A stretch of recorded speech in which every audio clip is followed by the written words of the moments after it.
Your tongue touches the back of your teeth as you rehearse the same line again. I always mess this up. Your chest tightens half a centimeter at a time, like a belt one notch too far. The room is ordinary, lamp hum, the faint sweetness of coffee, but inside your skull, the ambience is harsher. You scroll a feed looking for a sign, and your inner voice finds one. Someone else did it better, faster, cleaner. Your breath thins, your jaw sets. You zoom into flaws the way a lens hunts for focus and never locks. Sound familiar? The pattern feels personal, but it's not a personality. It's a script. Tonight you begin a rewrite. You'll move from I'm not enough to I can do this next wise step. There's no magic, there's training. You'll use simple tools that nudge the brain's filters, calm the alarm, and practice new sentences until they stick. In 60 seconds, you'll prove you can pivot. In 60 days, you'll wonder why you waited. The promise is modest and radical. You will engineer a voice that tells the truth and helps you act. The first step is to learn what you're actually hearing. Your inner voice sounds like commentary, but it behaves like an operating system.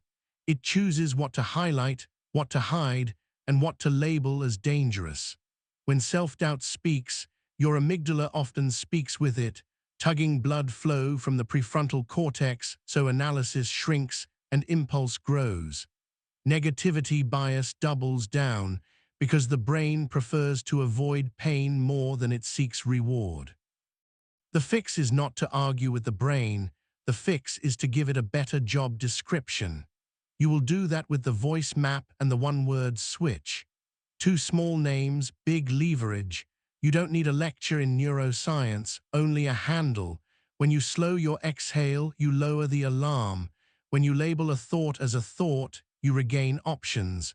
When you ask your reticular activating system to look for a different cue, it listens. Let's train your physiology first so your psychology has a chance. Sit where you are. Notice the exact temperature on the tip of your nose. It's cooler on your inhale, warmer on your exhale. That simple detail means you're here. Take a 4-4-6 breath now. Inhale through the nose for 4, hold for 4, exhale for 6. Do it twice. Feel your shoulders drop a millimeter and your ribs unglue from each other. This isn't relaxation theater. It's oxygen and carbon dioxide shifting your state so the frontal lobes can do their job. You will use this breath as the entry password to everything else. Here's the first framework, the inner voice map. Think of it as a quick survey with 3 lanes: trigger, tone, task. When doubt spikes, you name the trigger in a sentence, you name the tone like a weather report, and you name the task you actually care about. It sounds like this. The trigger is an upcoming presentation. The tone is critical and fast. The task is to prepare the opening minute. All 3 go on one line in a notebook or a notes app. This map is not therapy, it's a compass. As soon as you name these, you reclaim direction. Your amygdala recognizes that someone is driving. A labeled storm is safer than a nameless fog. Picture Leo in a fluorescent conference room at 9:02 a.m. The stand-up meeting clicks through voices, and Leo's turn is next. He hears his usual narrator. You're behind, you have nothing smart to say. His palms warm. His breath climbs into his throat. He pulls out his phone beneath the table, types a private line, trigger daily update, tone sarcastic and shallow, task share 1 progress point and 1 roadblock. He does 1 4-4-6 breath. When the manager nods to him, Leo says 9 simple words he sketched 20 seconds earlier. No poetry, only clarity. The meeting moves on. It isn't triumphal, it is proof. That small proof plants a new sentence for tomorrow. When I map, I move. You can do the same right now. Choose a recurring situation that stings. Maybe it's writing an email to someone you admire. Maybe it's entering a gym. Imagine the moment you usually pull back. Write your one-line map, then read it out loud at a whisper. Notice the texture of your voice as you speak it. Is it tight? Is it flat? Put a hand on your sternum. Feel the vibration. Your body is part of the script. It marks commas and periods with breath. When the breath is ragged, the grammar is chaos. One more 4-4-6 breath. You are setting the line spacing of your mind. Now for the one-word switch. This is an elegantly small lever with disproportionate force. Self-doubt loves absolute nouns and verdicts. Failure, fraud, never, always. We'll replace verdicts with verbs. Verbs put you in motion where nouns trap you in identity. The switch works like this. Whenever you hear, I am a procrastinator, you rewrite as I am procrastinating, then as I am prioritizing avoidance, then as I can prioritize one small action now. The named method is the verb over verdict switch. It sounds almost childish, but it's neuroplasticity with manners. You're stripping the glue from a label, returning to behavior you can change, and asking the brain's filter to present a next step. For 1 week, you will keep a small page labeled switches, and you'll log 3 switches a day. Keep them dull and specific. Your mouth may feel a little dry. Your tongue may press the left molars more than the right. That's a tell you're bracing. This is where we add the detachment line, a cousin to the switch. When the inner critic shouts, "You're not ready," you insert 6 words before it. I'm having the thought that, it becomes, I'm having the thought that I'm not ready. This is called the thought label detachment. It doesn't sugarcoat. It puts the sentence on the table instead of inside your bloodstream. The amygdala learns the difference between siren and story. You are not the siren. You are the listener choosing the station. If you think this is semantics, test it. A tiny exercise now. Think of a sentence your inner voice uses to kneecap you. Hear it in your own tone. Feel the precise weight in your body as you hear it, the heaviness behind your eyes, the subtle pinch above your collarbones. Now add the detachment preface. Say both out loud. Feel the difference in pressure. The first fuses, the second floats. That sensation is not imaginary. It's cognitive diffusion, a small spatial shift that returns you to choice. Because choice is the point, we'll add a second framework to create a runway. It's called the 60-second rewire. It's a 3-step protocol you can run in public without anyone noticing. Breathe, name, aim. You begin with 1-4-4-6 breath. You then name a single word that captures your constructive aim for the next minute. Steady, clear, curious.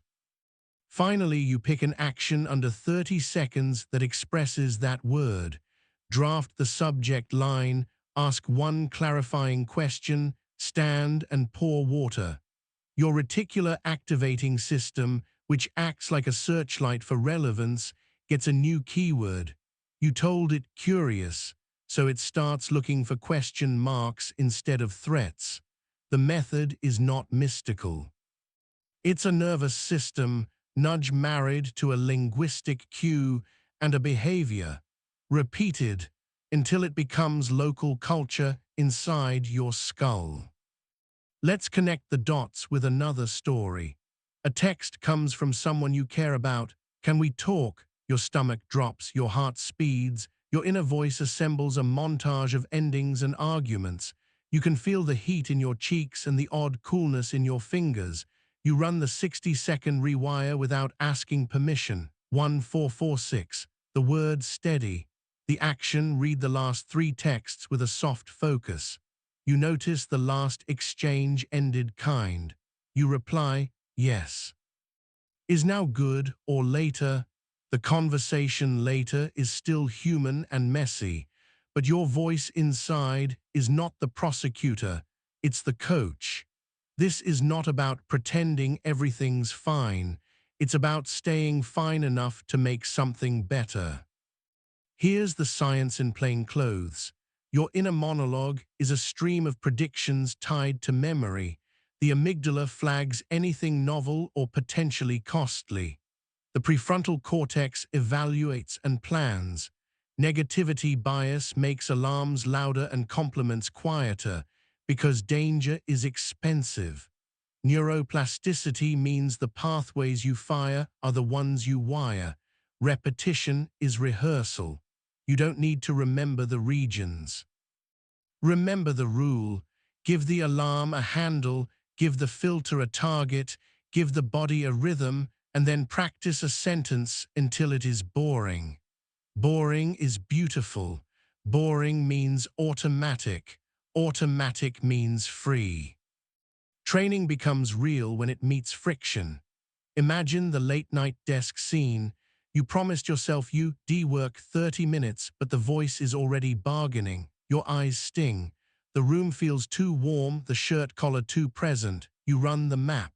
Trigger late-night session. Tone, sleepy and slippery. Task, open the file and write one paragraph. You apply the switch from I am lazy to I am delaying to I can begin with 10 lines. You run one rewire, breathe, choose curious, write 3 questions you don't yet know how to answer. 10 minutes later you have a paragraph. The voice doesn't disappear, it changes job titles. It moves from judge to notary, from enemy to useful skeptic. To cement this, we add the micro drill I call the mirror whisper. Once a day, preferably in the morning when your eyes still carry night, you look at your face for 15 seconds and say one sentence that passes 3 tests. It is true, it is kind, and it points to action. I keep promises to myself in small ways. I can feel nervous and still write a page. I ask for clarity more than approval. Whispering changes the muscular pattern of speech. It slows the tongue, rounds vowels, and sends a softer vibration through your chest. You are pairing a sensory ritual with a cognitive one so the sentence sticks. You will notice resistance. The voice will say this is corny, that other people don't do this. Let it talk. Then remember, you are not building a performance for other people. You are building a scaffolding for the person who lives with your voice 24 hours a day. The scaffolding doesn't need applause, it needs integrity. Integrity here means the inside and the outside match. If your sentence says, I take small wise actions, the outside should show a small wise action in the next 5 minutes. Pour the water, open the document, step into the air outside your door and feel coolness on your forearms for 10 breaths. These are not errands, they are ink that fixes the new script to the page. Another sensory check. Scan from crown to toes. Notice your left shoulder sits higher than your right. Drop it by a fraction. Notice your jaw. Invite your molars to separate as if a small blueberry now lives between them. Notice your hands. Let the pinkies lengthen a little. These signals tell your nervous system the threat level is lower. With threat down, suggestion up, you introduce the voice you want. I can do the next small thing well. You let that sentence sit in your mouth like a piece of chocolate melting. Do not rush to swallow. Let it coat the tongue, the throat, the sternum, the gut. This is how a sentence becomes part of the body. You will be tempted to measure all of this by how you feel. Feelings matter and we'll work with them. But the early scoreboard is simpler. Was there one beat of pause where before there was none? Did you change a noun label to a verb? Did you map a trigger before you moved? That's success. Momentum is built of inches, not epics. The brain loves completion. Give it boxes it can tick. A map line is a tick. A switch is a tick. A rewire is a tick. 3 ticks change a morning. A week of mornings change a tone.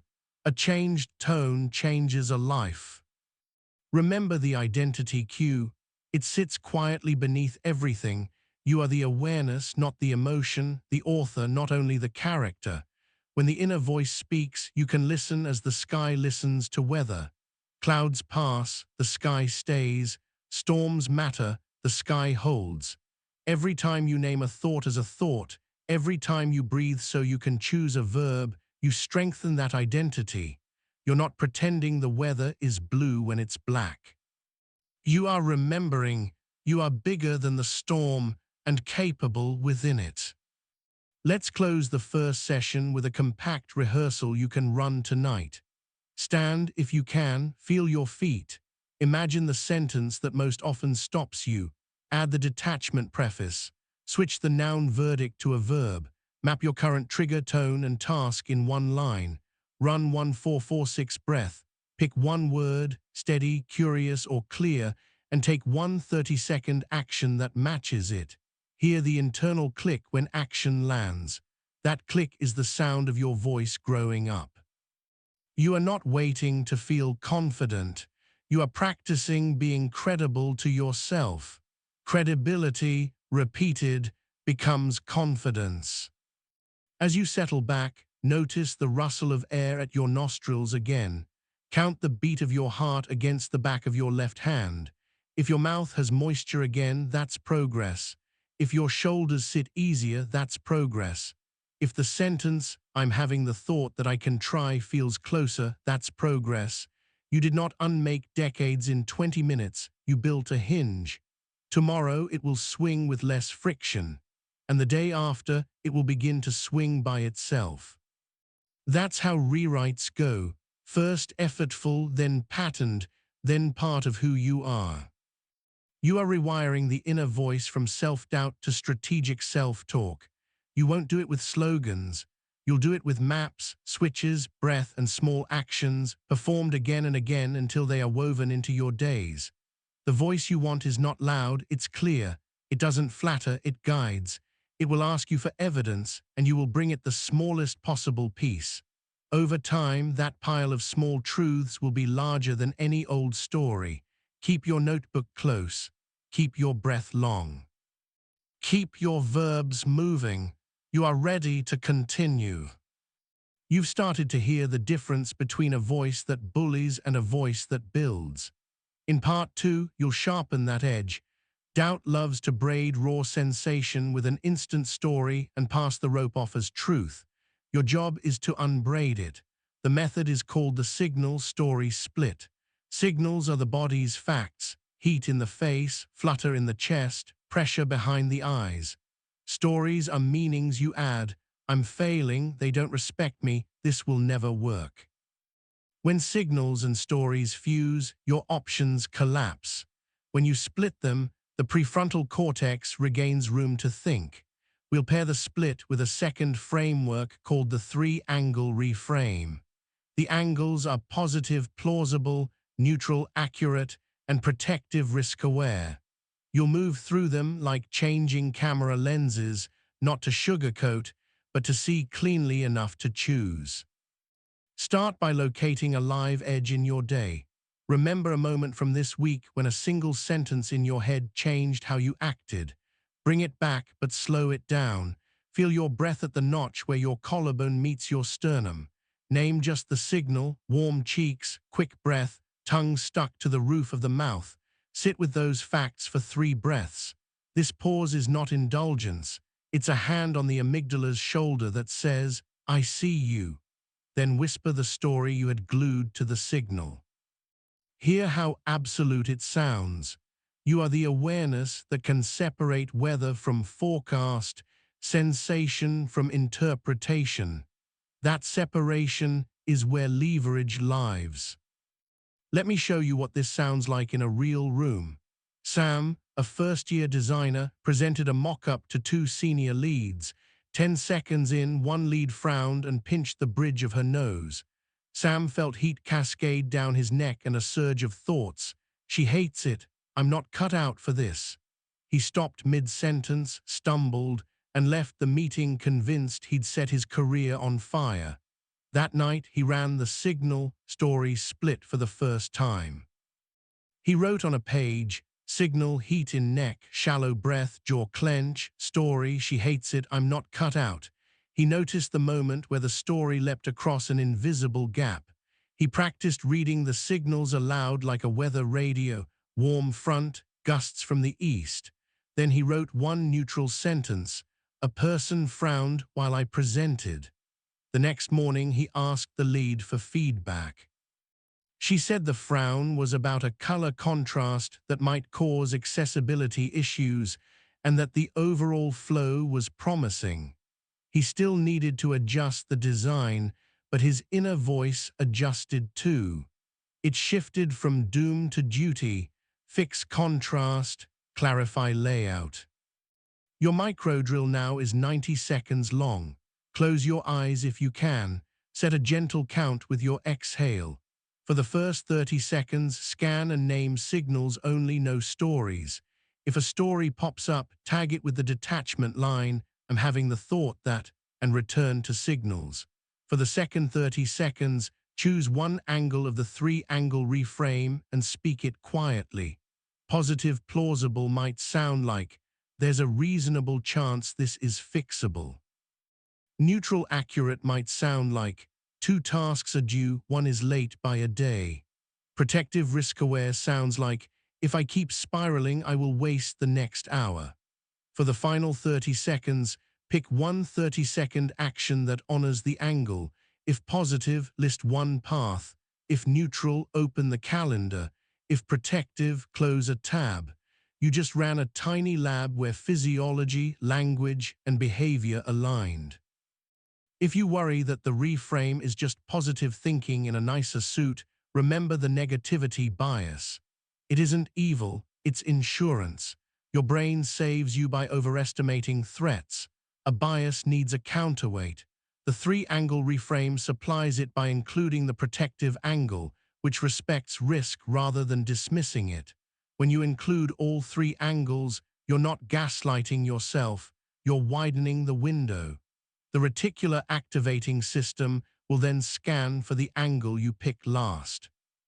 If you end on neutral accurate, it will search for facts. If you end on positive plausible, it will search for openings. If you end on protective risk aware, it will search for boundaries. Choose the ending that matches the moment. You're not gluing on a smile, you're choosing the lens that gives you the most usable picture. Check your posture. Notice the exact weight of your body on the chair, the way your lower back meets the support, the coolness near your ankles if air moves. Unclench your brow by imagining it widens a centimeter. This tiny physical edit teaches your inner narrator that you're safe enough to update the script. The body is the teleprompter. The voice reads what the body displays. If you want a credible line, give your body a credible stance. There's another tool we'll slide under your belt, the editor's chair. When your inner voice drafts a sentence, you mentally swivel from the actor's chair to the editor's chair for 10 seconds. The actor speaks from inside the feeling, the editor speaks about the sentence. Picture an actual chair to your right. When a sharp sentence hits, "I'll never catch up," gently turn your head toward the chair and ask, "What's the job of this sentence?" Maybe the sentence is trying to prevent embarrassment. Maybe it's trying to preempt disappointment. Once you name its job, you can assign a better line to do the same job. "I'll never catch up" becomes, "I can pick the one action that would make tomorrow less painful." The editor doesn't scold. The editor revises for purpose. I remember Kira, a nurse on night shift, who used the editor's chair during a chaotic hour. Alarms bleeped. A family was panicking in the corridor. Kira's inner voice snapped, "You can't do this." She pivoted her head a fraction toward the imaginary chair and asked the question. The job of the sentence was to force her to ask for help before she drowned. She revised it to call Melissa now and triage. She tapped her badge once to ground herself, called Melissa, and split the tasks. Later, she said the line didn't make her brave, it made her accurate. Accuracy is compassion in a crisis. Your voice can learn that tone. You'll deepen the practice tonight with what I call the nightly debrief, a 5-minute page that stitches the day's signals and stories into training data. Before bed, write 3 lines, one situation, its raw signals, and the first story that attached. Then write the 3-angle reframe that would have helped, and the one action you did or will do. Don't turn it into a memoir. Keep it short, almost boring. Bored repetition doesn't mean you don't care. It means the nervous system can trust what happens next. The debrief feeds your brain patterns to replay while you sleep. Memory consolidates in rest. You're choosing what to consolidate. If the day left your mouth dry, sip water now and feel the cool ribbon slide down your throat. If your shoulders feel armored, roll them once forward and once back. The goal is not perfect form. It's convincing your midbrain that a wise voice is available. When the body senses guidance, it loosens its grip on old alarms. That loosened grip is where new sentences catch. Another story, this time about boundaries. Jordan ran a small team and had a habit of saying yes to every request. His inner voice said, "If I say no, they'll think I'm selfish." The result was late nights and quiet resentment. We used the three-angle reframe in a hallway conversation.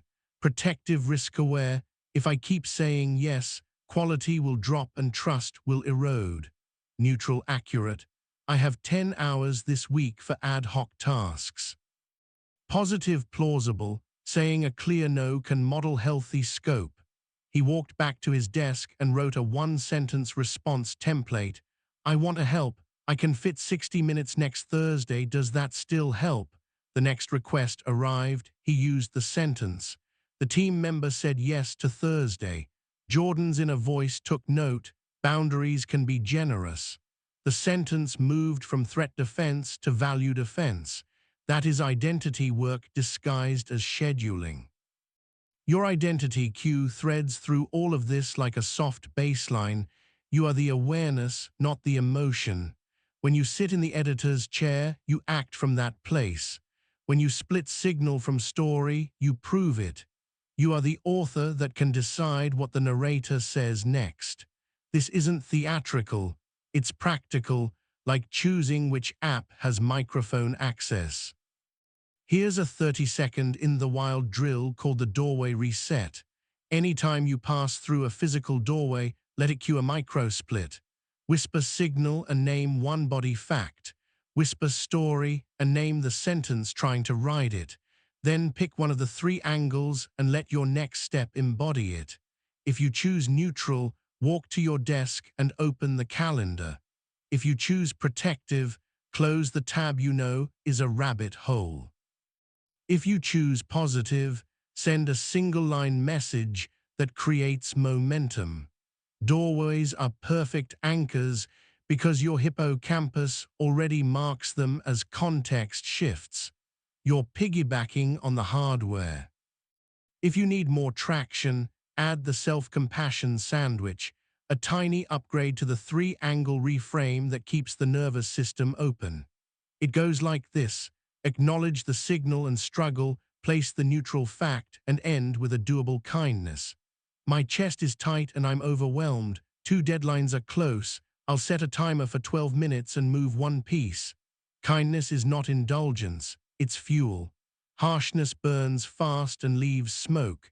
Kindness burns slow and leaves light. Notice your breathing again. Is the inhale still grabbing, or is the exhale longer by a beat? If you can, let the exhale double the length of the inhale just once.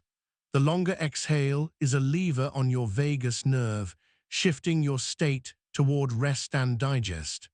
A quieter body gives your inner editor a clean page. You can't revise on a page already scribbled with alarms. You may wonder when this becomes natural. The answer is the same as any skill. When you practice in conditions slightly easier than the hardest moments, frequently and without drama. The inner voice loves drama. You will feed it routine. That's why the nightly debrief matters. That's why the doorway reset works. That's why the editor's chair is only 10 seconds. You aren't performing a ritual to earn worth. You're installing defaults. Defaults are how identity expresses itself when you're not paying attention. There will be backslides. A day will punch you in the stomach and the old narrator will sprint to the mic. On that day, measure success by the first moment you remember to split signal from story. Even if it's after the meeting, even if it's in the shower, that remembering is neuroplasticity tapping you on the shoulder. Praise the tap. Then run a single 3-angle reframe about the day itself. Positive, plausible. I stayed in the arena. Neutral, accurate. I snapped twice and apologized once. Protective, risk-aware. I will sleep now and write a plan in the morning. Put it in your nightly debrief. Close the book. Turn off the light. Let your brain file the right folder. Before we close, stand up if it's possible. Feel the fabric on your legs, the stretch across your calves. Place one hand on your chest and one on your belly. Say signal and feel the warmth under your palm. Say story and listen for the sentence your mind wants to sell. Then, with a small smile that belongs only to you, say author and choose the angle that serves. Take one step that honors it. It might be as tiny as placing a glass by the sink or drafting a subject line. Small steps are not symbolic here. They are synaptic votes. You are not building a new voice from thin air. You are recruiting existing circuits for a better job. The amygdala learns you will name the weather before you drive. The prefrontal cortex learns it will be given tasks it can complete. The RAS learns it will be assigned a useful keyword. The inner narrator learns that its job is guidance, not courtroom drama. And you, the awareness that holds all of this, learn that you can sit in the editor's chair even when the world is loud. When you lie down tonight, notice the pillow's cool side, the exact hiss of air in your nostrils, the way your tongue settles. Speak one neutral, accurate line about the day. Then add one positive, plausible line about tomorrow that starts with "it's possible that." End with one protective line that supports rest. The kindest move now is sleep. Let the last exhale be longer. Let the page turn without friction. Your voice will be waiting for you in the morning, a little steadier, a little more strategic, a little more yours. You've learned to split signal from story and to choose your lens on purpose. Now we build precision. The inner voice doesn't only need to be kind, it needs to be accurate enough to guide action under pressure. In this session, you'll install 2 tools that make accuracy automatic: the 2-question audit and the language budget. The audit is a 10-second check you can run before you speak to yourself. The budget is a daily cap that forces quality over quantity. Together they turn your monologue into mission control rather than open mic night. You won't chase confidence. You'll issue clear instructions your nervous system can execute even when your hands are cold and your mouth tastes like coins. Start with the 2-question audit. Anytime a strong sentence appears, you ask, is it 1, specific enough to be acted on in 60 seconds, and 2, testable within today? If the answer to either is no, you revise. I'm terrible at networking fails both. I will DM Alex 1 thoughtful question about their project by 4 p.m. passes both. These questions recruit your prefrontal cortex to translate drama into design. The amygdala isn't excluded, it's reassured because clarity equals safety. In brain terms, you're moving from global threat to local task. In life terms, you're moving from shame to a single keystroke. Take a breath now to mark the shift. Inhale for 4, hold for 4, exhale for 6. Notice the cool air along the inside of your nostrils and the warmth spreading through your chest as the exhale lengthens. Feel the weight where your hips meet the seat.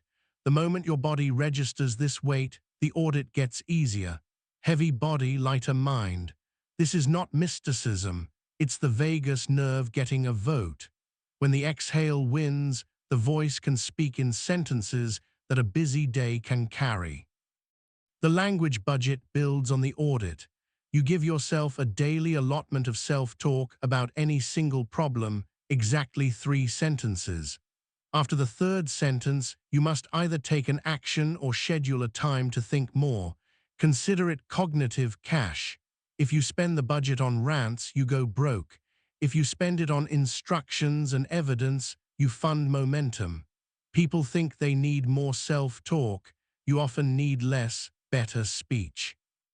The budget pushes your reticular activating system to prioritize what you truly mean, not what feels satisfying to say. By constraining words, you sharpen intention. By sharpening intention, you quiet noise. Let me show you with a corridor story.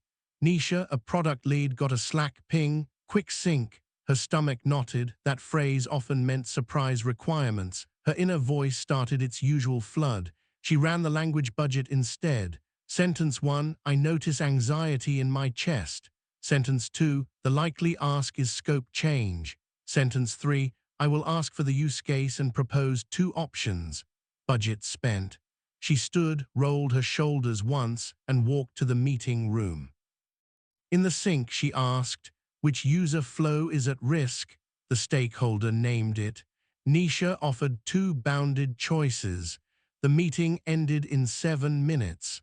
On the way back to her desk, her inner voice felt smaller and stronger at once, like a well-trained dog at her heel. She didn't silence the voice. She gave it a brief it could win. Your microdrill now is to run both tools on something live. Pick a current burr, an email you're avoiding, a conversation you're rehearsing, a task with a slippery edge. Whisper your first draft sentence about it.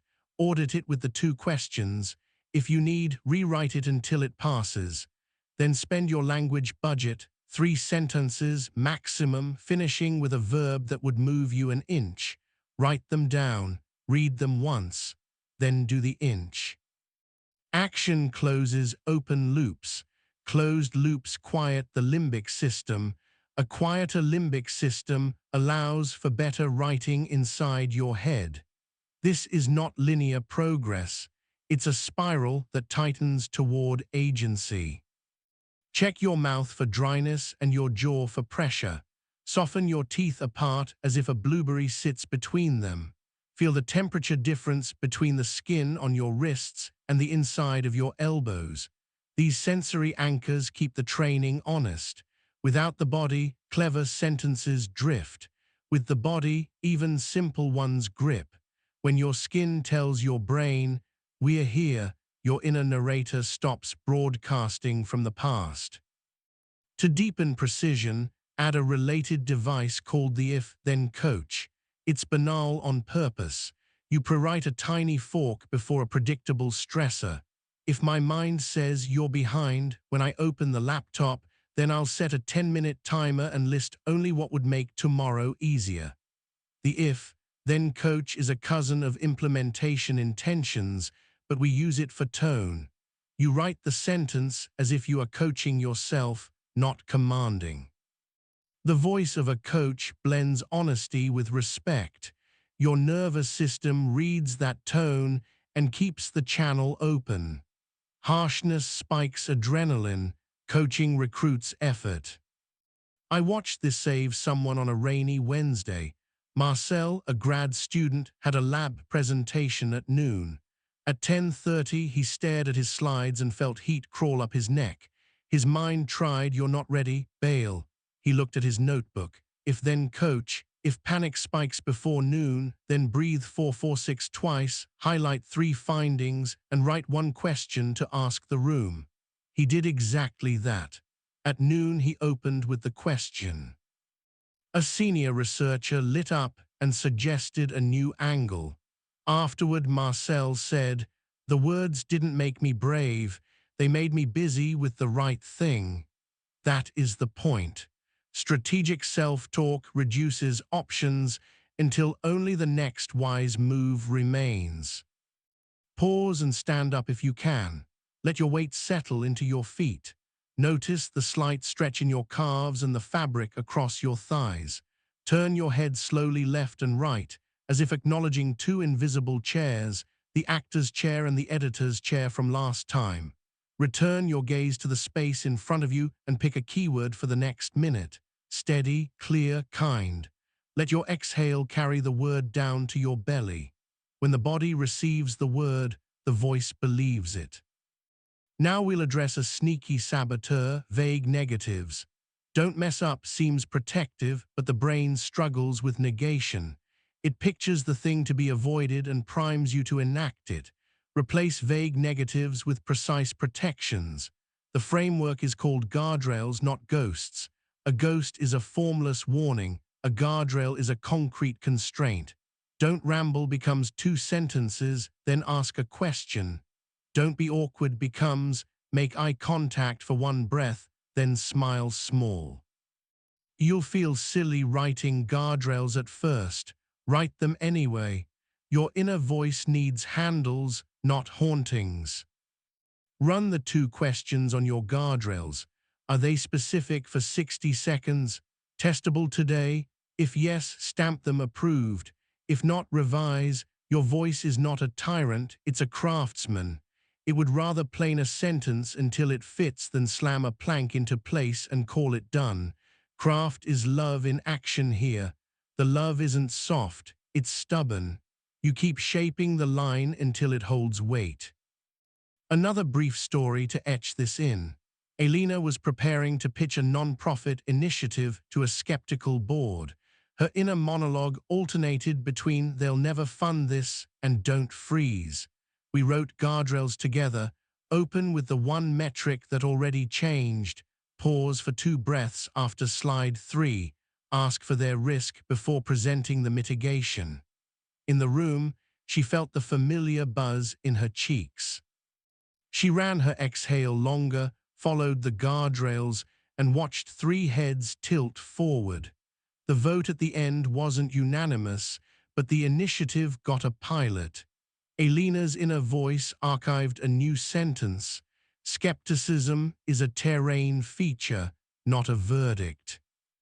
If a trace of tension returns now, let your shoulders drop a grain like sand settling. Notice the hum in the room, fan, street, fridge, and let it be your proof of location. Then give your voice an identity cue. You are the awareness, not the emotion, the author, not just the character. Say it quietly. The sentence is not a charm. It's a permission slip to speak to yourself as a leader would speak to someone they're responsible for. We'll stitch everything so far into a practical loop called the calibration cycle. It's 4 moves you'll repeat until they feel like breathing. Notice, audit, budget, act. You notice the signal and the first story. You audit the sentence with the 2 questions. You spend your 3-sentence language budget. You act for 30 to 90 seconds. Then you let the action feed back into the voice as evidence. I do what I say in small ways. The loop is compact enough to run while walking down a hall, waiting for a train, or standing in a doorway with your hand on the knob. The repetition trains your RAS to flag moments that deserve the loop. Soon it will bring candidates to you. If you want to harden the loop into muscle memory, layer in a ritual called pen before phone. The first 60 seconds after you sit to work, write your language budget by hand for the top problem before you open any app. This is not a moral rule, it's physics. Pens slow thoughts just enough that your editor can catch up to your actor. Slow is smooth, smooth is fast. After 60 seconds, open whatever you need. The habit costs a minute and buys an hour. Taste the back of your throat, feel whether it is dry or neutral. Lift your gaze to a point on the wall and soften your focus until the edges blur. This soft focus trains your mind to widen even when it wants to tunnel. When the mind widens, your sentences broaden into possibilities rather than verdicts. Widened sentences make better paths. There will be days when your budget is spent by 9 a.m. You'll want to renegotiate. Not at first. Let the constraint teach you the difference between ruminating and planning. If something urgent truly requires more words, schedule a 10-minute window later called a thinking block and park the topic there. Your inner voice learns that it will be heard, just not all at once. Boundaries reduce panic. Panic is the mother tongue of lazy thinking. Boundaries force fluency. Remember the mirror whisper from earlier. Pair it tonight with the two-question audit. Look at your eyes for 15 seconds and deliver one sentence that is testable today. I will move the project by writing the outline. Then, in the mirror frame, raise a single finger and commit to the smallest visible action you'll take in the next 5 minutes. After you do it, return to the mirror and say, "Promise kept." This is identity cement. Identity doesn't form from compliments, it forms from covenants fulfilled. Let's close with a scenario you can run right now. Think of a conversation you've been avoiding. Feel the temperature change across your cheeks as you imagine it, the shift in your stomach, the slight tightness behind your eyes. Whisper your first draft sentence about it, audit it, budget 3 sentences, write a guardrail, write an if, then coach line, then take a 30-second action that honors them, draft the opener, send the calendar link, or write the question you'll ask. Feel the click when the action lands. That click is your nervous system, acknowledging that the author is present. When you lie down later, your mind may replay the day and offer you blooper reels. Let it run for 30 seconds, then apply the calibration cycle one last time. Notice the strongest signal. Audit the harshest sentence. Spend 3 sentences wisely. Take one action that belongs in a bedroom, set an alarm, place a glass of water, put the notebook on the nightstand. Then tell yourself the quiet truth in a tone you trust. You are practicing fidelity between word and deed. Fidelity breeds self-respect. Self-respect breeds a voice that doesn't need volume to be heard. You don't have to shout to steer. You need a sentence that can be executed and a body that recognizes safety. With the audit and the budget, you are training both. The result will not be cinematic. It will be steady. Steady is what gets people across long distances. Steady is what makes excellence boring to watch and thrilling to live. As you exhale once more, feel the air leave slower than it entered. Feel the weight of your body prove that you are here. Let the inner voice close its notebook for the night with a simple line. I will give myself sentences I can keep. You've been building a cleaner signal path, naming weather, choosing lenses, spending words wisely. Now we'll scale your inner voice from reactive commentary to strategic leadership in the moments that actually wobble you, interruptions, public pressure, and long stretches of quiet work where the old narrator loves to slip back in. The toolset today gives you structure you can carry in your pocket. We'll install the cue card protocol and the evidence ledger. The card turns high-friction minutes into guided sequences. The ledger rewires your memory so your inner voice stops cherry-picking losses. Together, they train your RAS to seek usable cues and your amygdala to downshift faster because the body recognizes a familiar map. Hold your breath for a beat, then let it out longer than it came in. Notice the exact coolness at the rims of your nostrils and the warmer ribbon as it exits. Feel the chair under your thighs, the quiet pressure along your sit bones, the soft pull at the back of your neck. This sensory check is your doorway into authority. A leader arrives by getting present first. The body's here and now gives the voice somewhere solid to stand. The cue card protocol is simple enough to write in 30 seconds and powerful enough to steer a messy hour. Grab a small card or a notes app and create 3 lines for any upcoming moment that tends to hijack you. Line 1 is mission, the smallest true purpose of this next block. Line 2 is guardrail, the behavioral boundary that keeps you from sliding into old grooves. Line 3 is opening line, the first sentence you will say to yourself or to others to set the tone. That's it.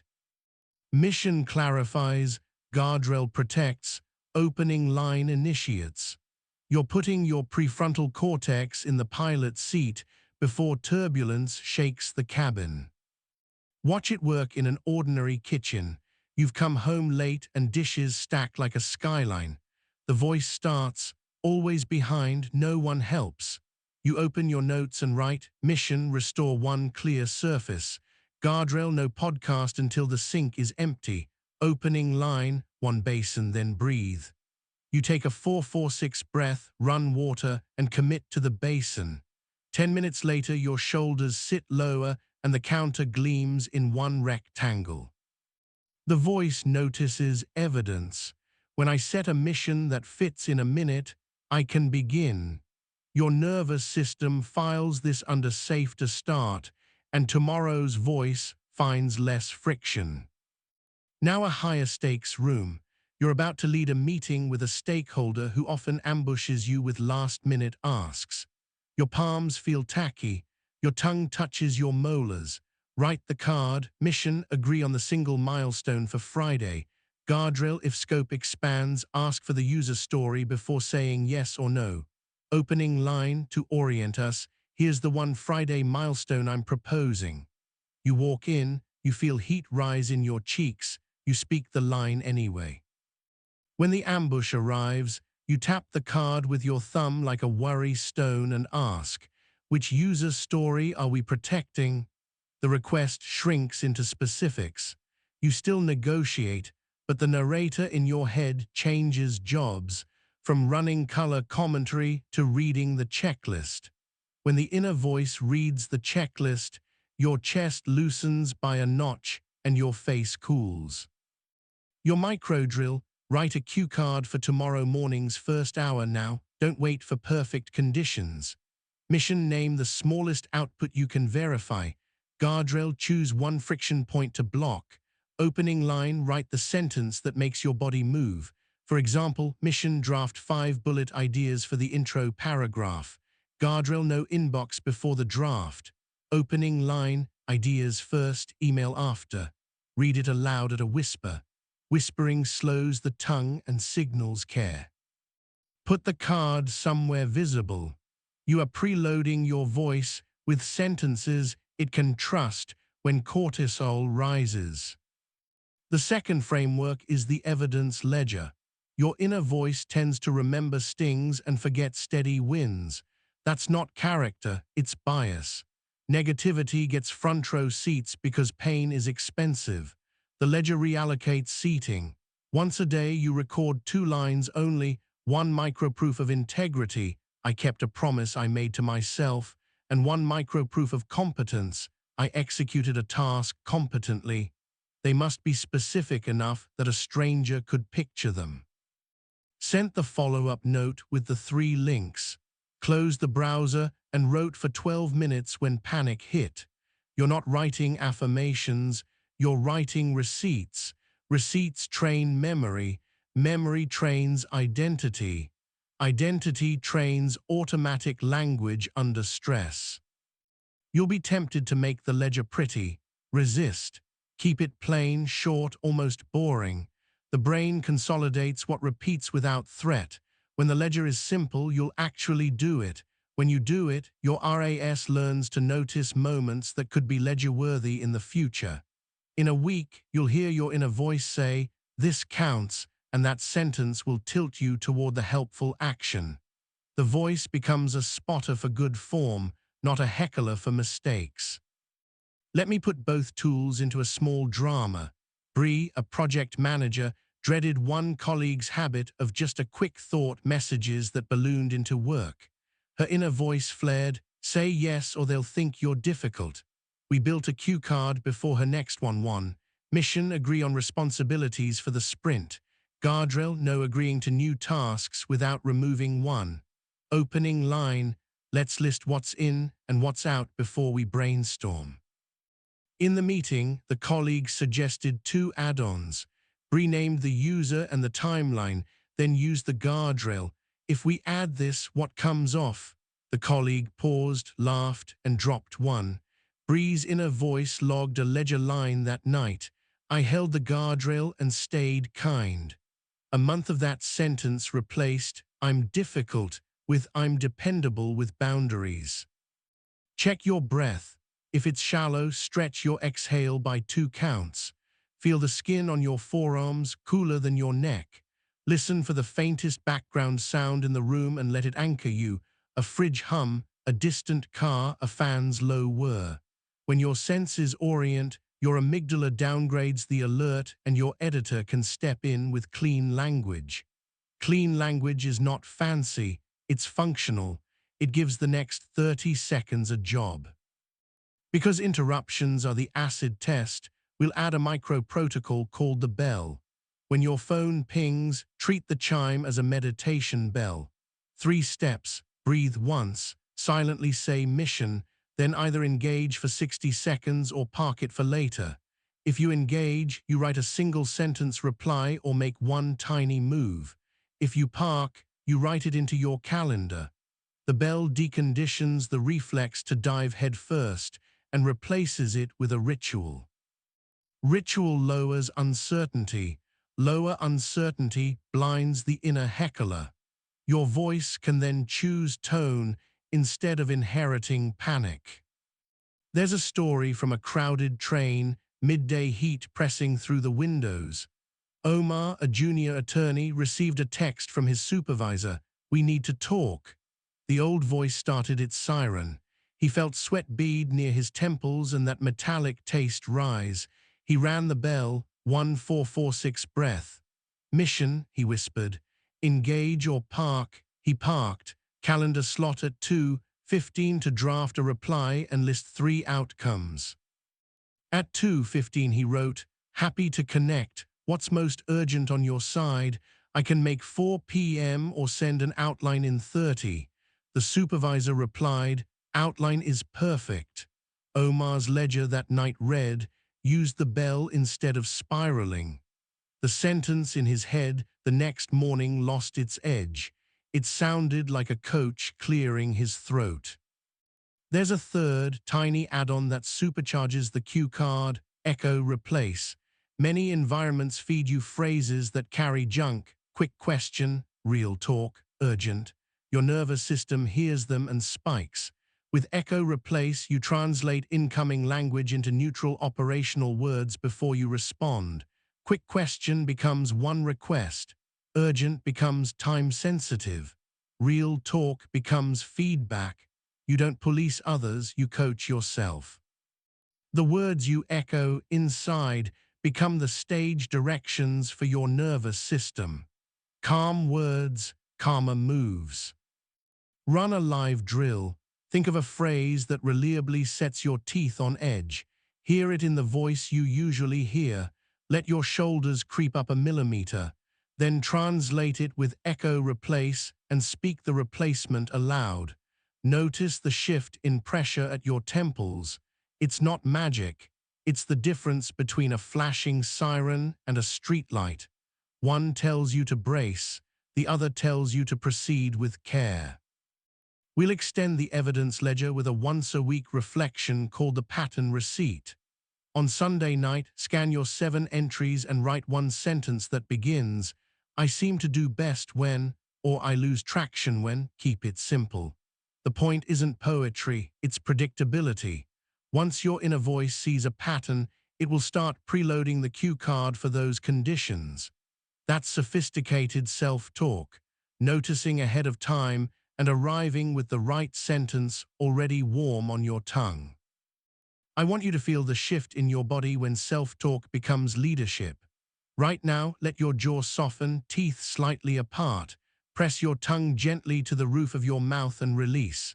Roll your shoulders once forward, once back. Place a hand on your sternum and one on your belly. Whisper, author, let the words settle. The identity cue is not decoration, it's the architecture. You are the awareness that commissions sentences as tools. You are not the weather whipping through your skull. You are the sky making space for a storm to spend itself. A relationship beat to road test the card. Tia and her partner, Dev, had a recurring loop, chores tallying into cold distance. Tia's inner voice swung between courtroom and confession booth. Before a conversation, she wrote a cue card. Mission: agree on 2 chores we each own this week. Guardrail: no sweeping statements like "you never" or "I always." Opening line: I want us to feel teamed up. Can we split 2 things clearly? In the talk, her chest tightened when Dev mentioned her late nights. She felt heat bloom behind her eyes. She repeated the guardrail in her head and returned to the mission. The talk ended with 2 clear ownerships and a joke about who was worse at folding fitted sheets. Her ledger line read, I stayed on mission and kept warmth. The next time they talked, her inner voice didn't prep knives, it prepped questions. To knit these tools into muscle, set up a tiny morning ritual called Card Then Calendar.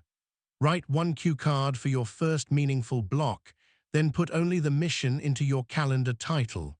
When you glance at your day, your brain sees missions, not meetings. That primes tone. At night, the evidence ledger closes your loop. Morning sets intention. Night records integrity. The inner voice, sandwiched by proof, stops shouting to be heard and starts speaking to be useful. If you're worrying that this is overstructured, remember the aim: freedom through form. When musicians improvise, they lean on time signatures.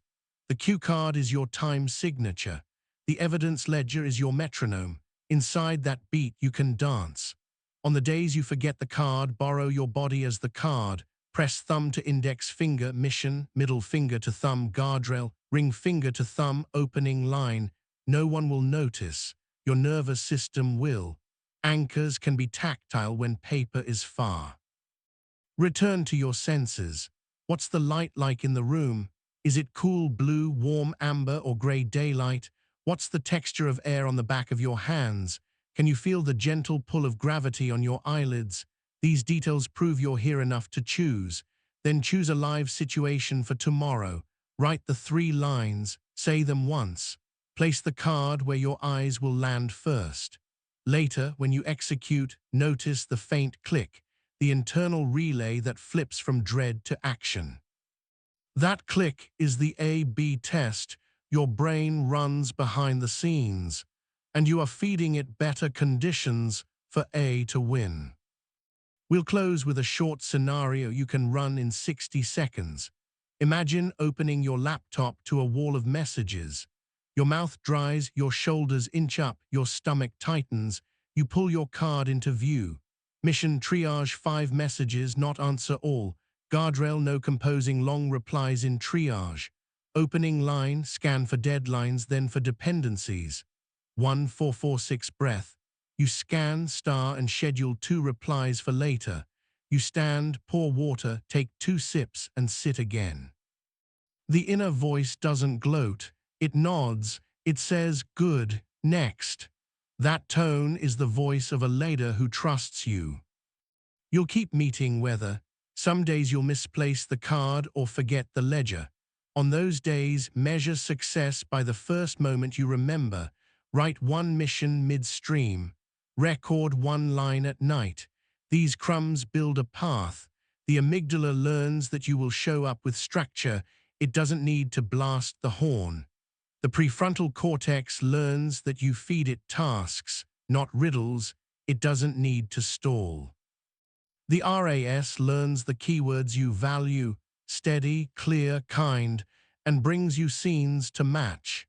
The inner voice becomes strategic by proving, in small moves, that it can be trusted to steer. And notice, finally, the identity turn that has been humming underneath everything. You are the awareness, not the emotion, the author, not only the character. Authors do not wait for a perfect mood. They write the next usable line and trust that the scene will find its form. You can do the same with your day. When the room is loud, hold the card. When the night is quiet, write the ledger. Between them, you build a voice that doesn't waste breath on blame. It spends breath on direction. You've built structure and gathered receipts. Now we'll go after the deepest fuel line your inner voice drinks from: comparison and criticism. When the brain senses rank or rejection, the old narrator surges with one mission: avoid pain by shrinking your life.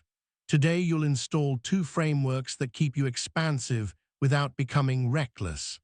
The first is the Spotlight Rewrite, a way to steer your reticular activating system away from status theater and towards skill and service.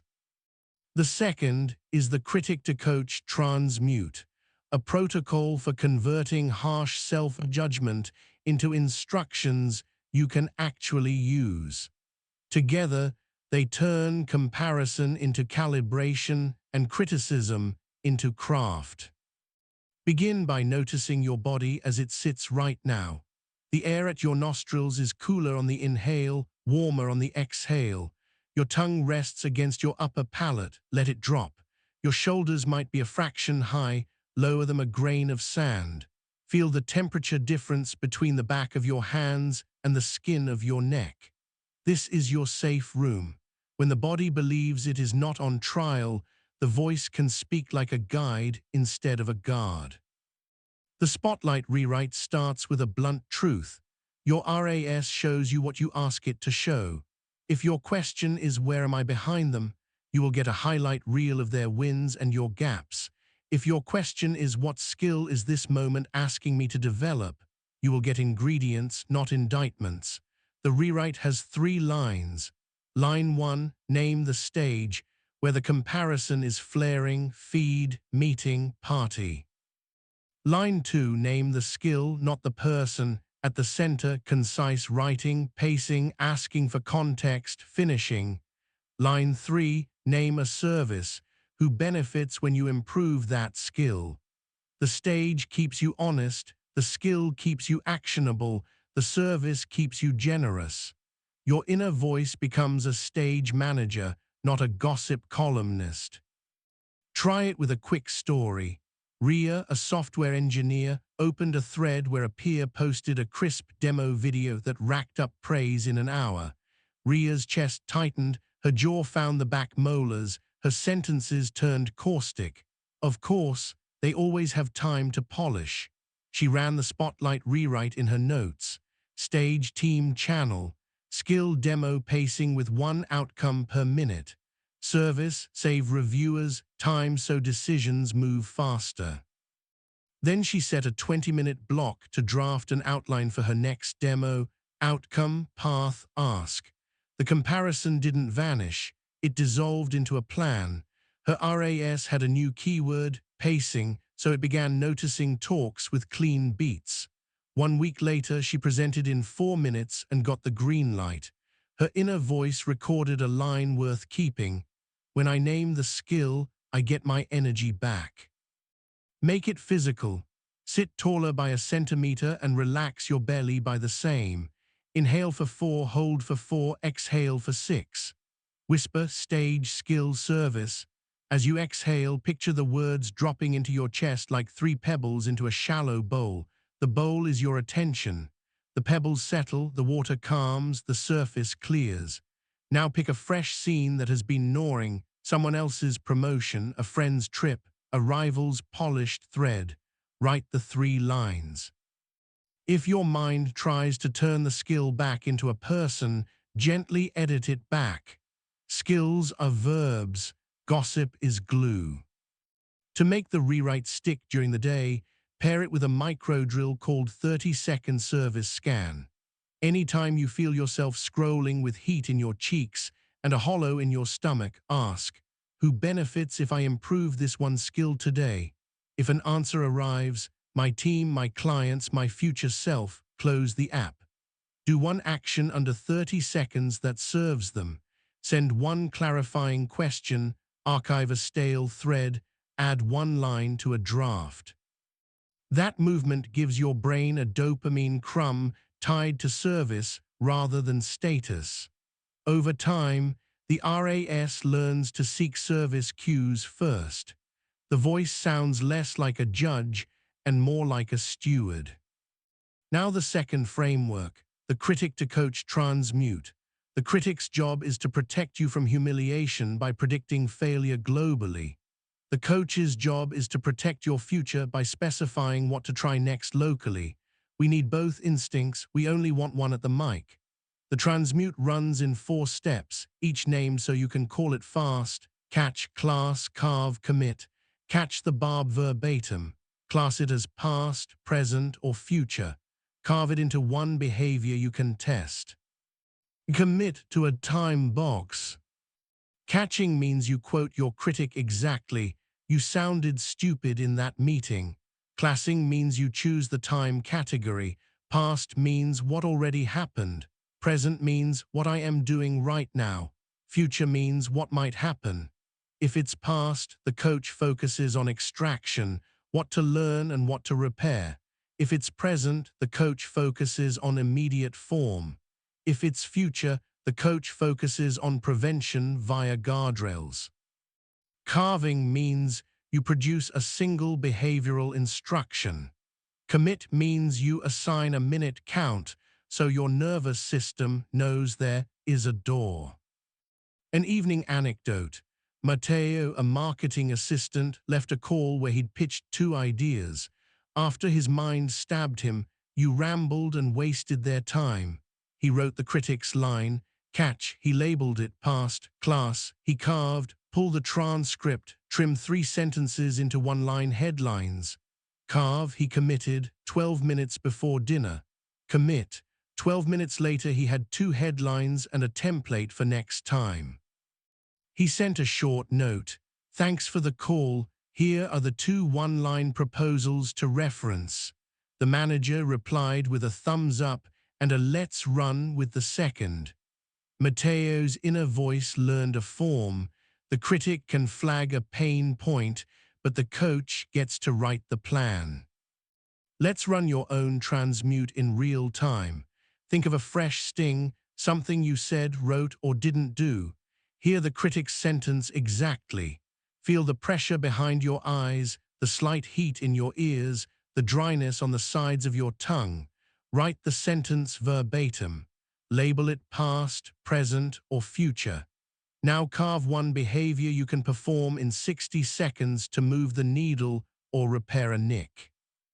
If it's past, draft an apology line, write a clearer summary, note the moment you lost the plot.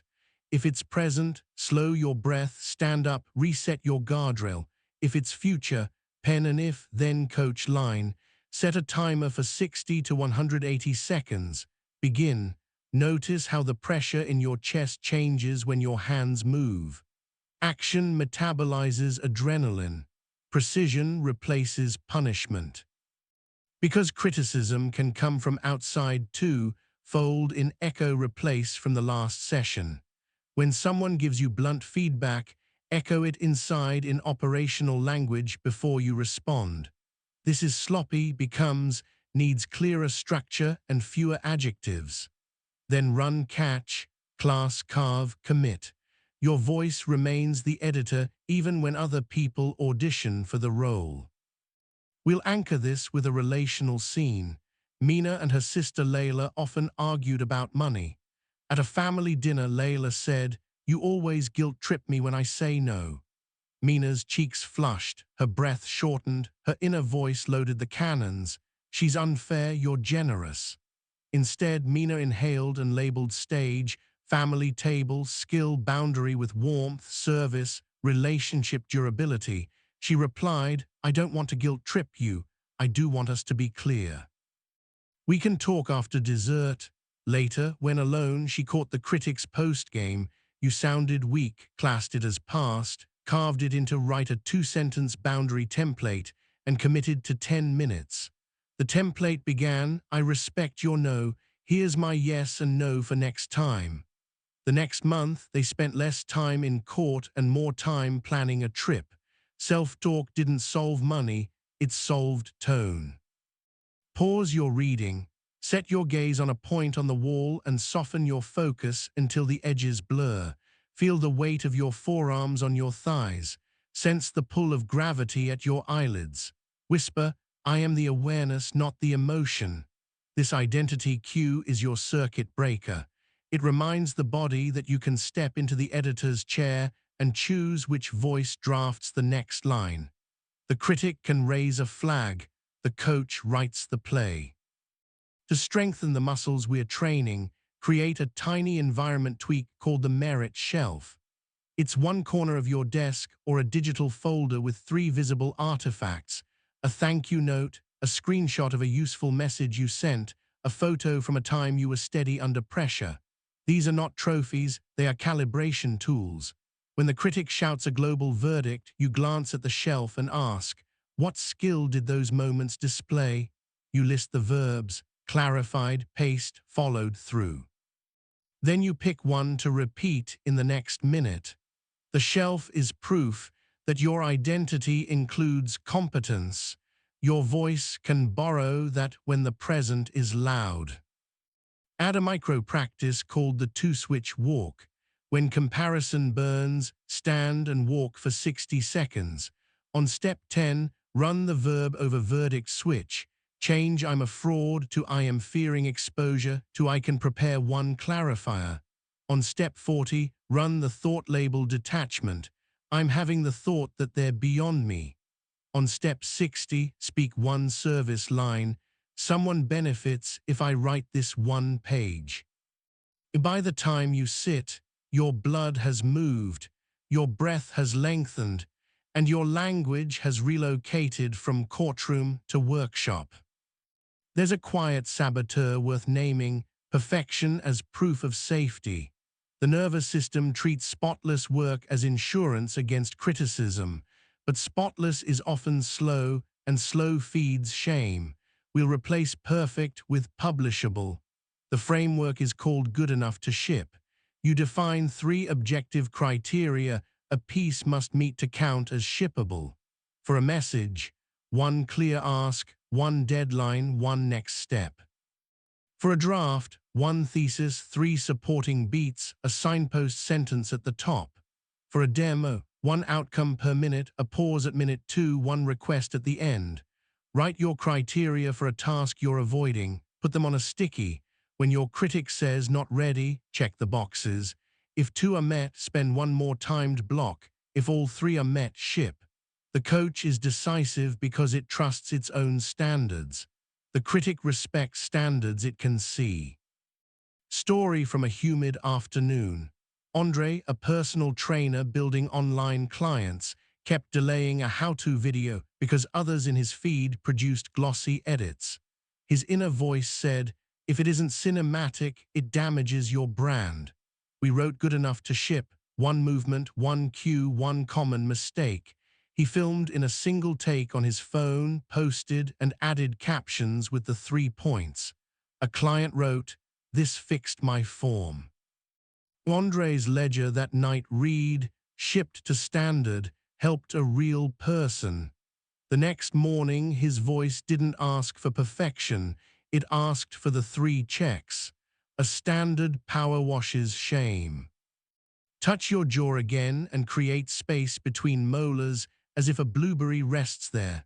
Feel the back of your neck lengthen a hair. Place your palm over your sternum and notice the warmth under your hand. Say quietly, author. When you speak the word, imagine it clicking a light on in a small room behind your forehead. That light is the coach stepping forward. This is not posturing, it is posture.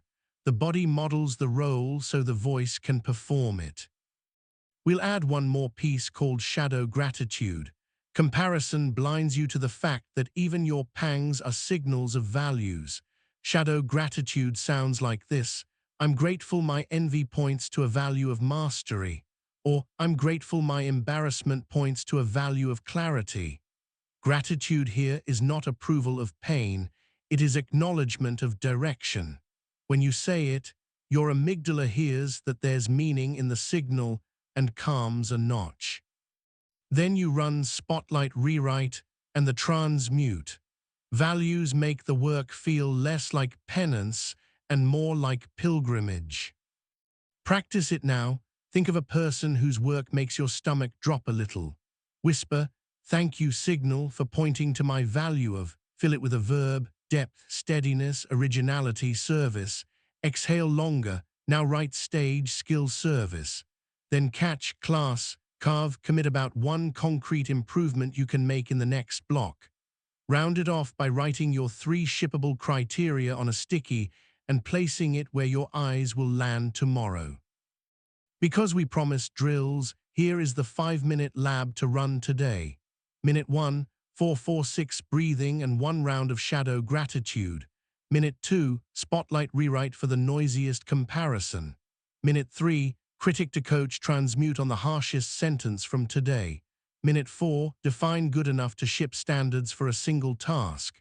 Minute 5, take a 30-second action and schedule the next timed block. If you have to choose 1 minute because time is tight, choose minute 5. The body believes actions more than arguments. Close with a kitchen table story. Selene, a new manager, received 360 feedback that she dominated discussions. Her inner critic erupted, "You're a bully." She grounded with breath. She read the words with echo replace. Sometimes your enthusiasm reduces others' airtime. Stage, staff meeting. Skill facilitating equal airtime. Service, team ideas and ownership. Catch, you're a bully. Class, future, if unedited. Carve in the next meeting, ask 2 people by name for takes before speaking twice. Commit, place a sticky on her laptop, 2 voices before mine. She wrote good enough to ship for meetings, 1 outcome, 2 voices before mine, 1 ask. In the meeting, her cheeks warmed when silence followed her question, but she waited 2 breaths. 2 teammates spoke. Later, a quiet engineer pinged her, "Thanks for the space." Selene's inner voice adjusted. "I can be enthusiastic and spacious." And the critic relaxed its grip. The coach took the clipboard. As you stand up or sit back, listen for the smallest sound in your environment and let it be your bell. Feel the fabric against your calves, the pull in your shoulders, the exact cool edge of the air as it touches your lip. Whisper, stage, skill, service, and then catch, class, carve, commit. These words are your handles. Handles are what you grab when the floor tilts. The voice you're building doesn't promise painless days. It promises that when comparison surges and criticism bites, you will know which lever to pull and how to move your body so your brain can follow. Remember the identity cue as we close. You are the awareness, not the emotion, the author, not only the character. Authors don't wait for permission from the crowd. They answer to their standards and their service. They write the next clean line and let the scene evolve from there. You can do the same with the day you're in. Steer the spotlight, transmute the critic, ship to standard, and let the evidence accumulate like quiet light across the floor.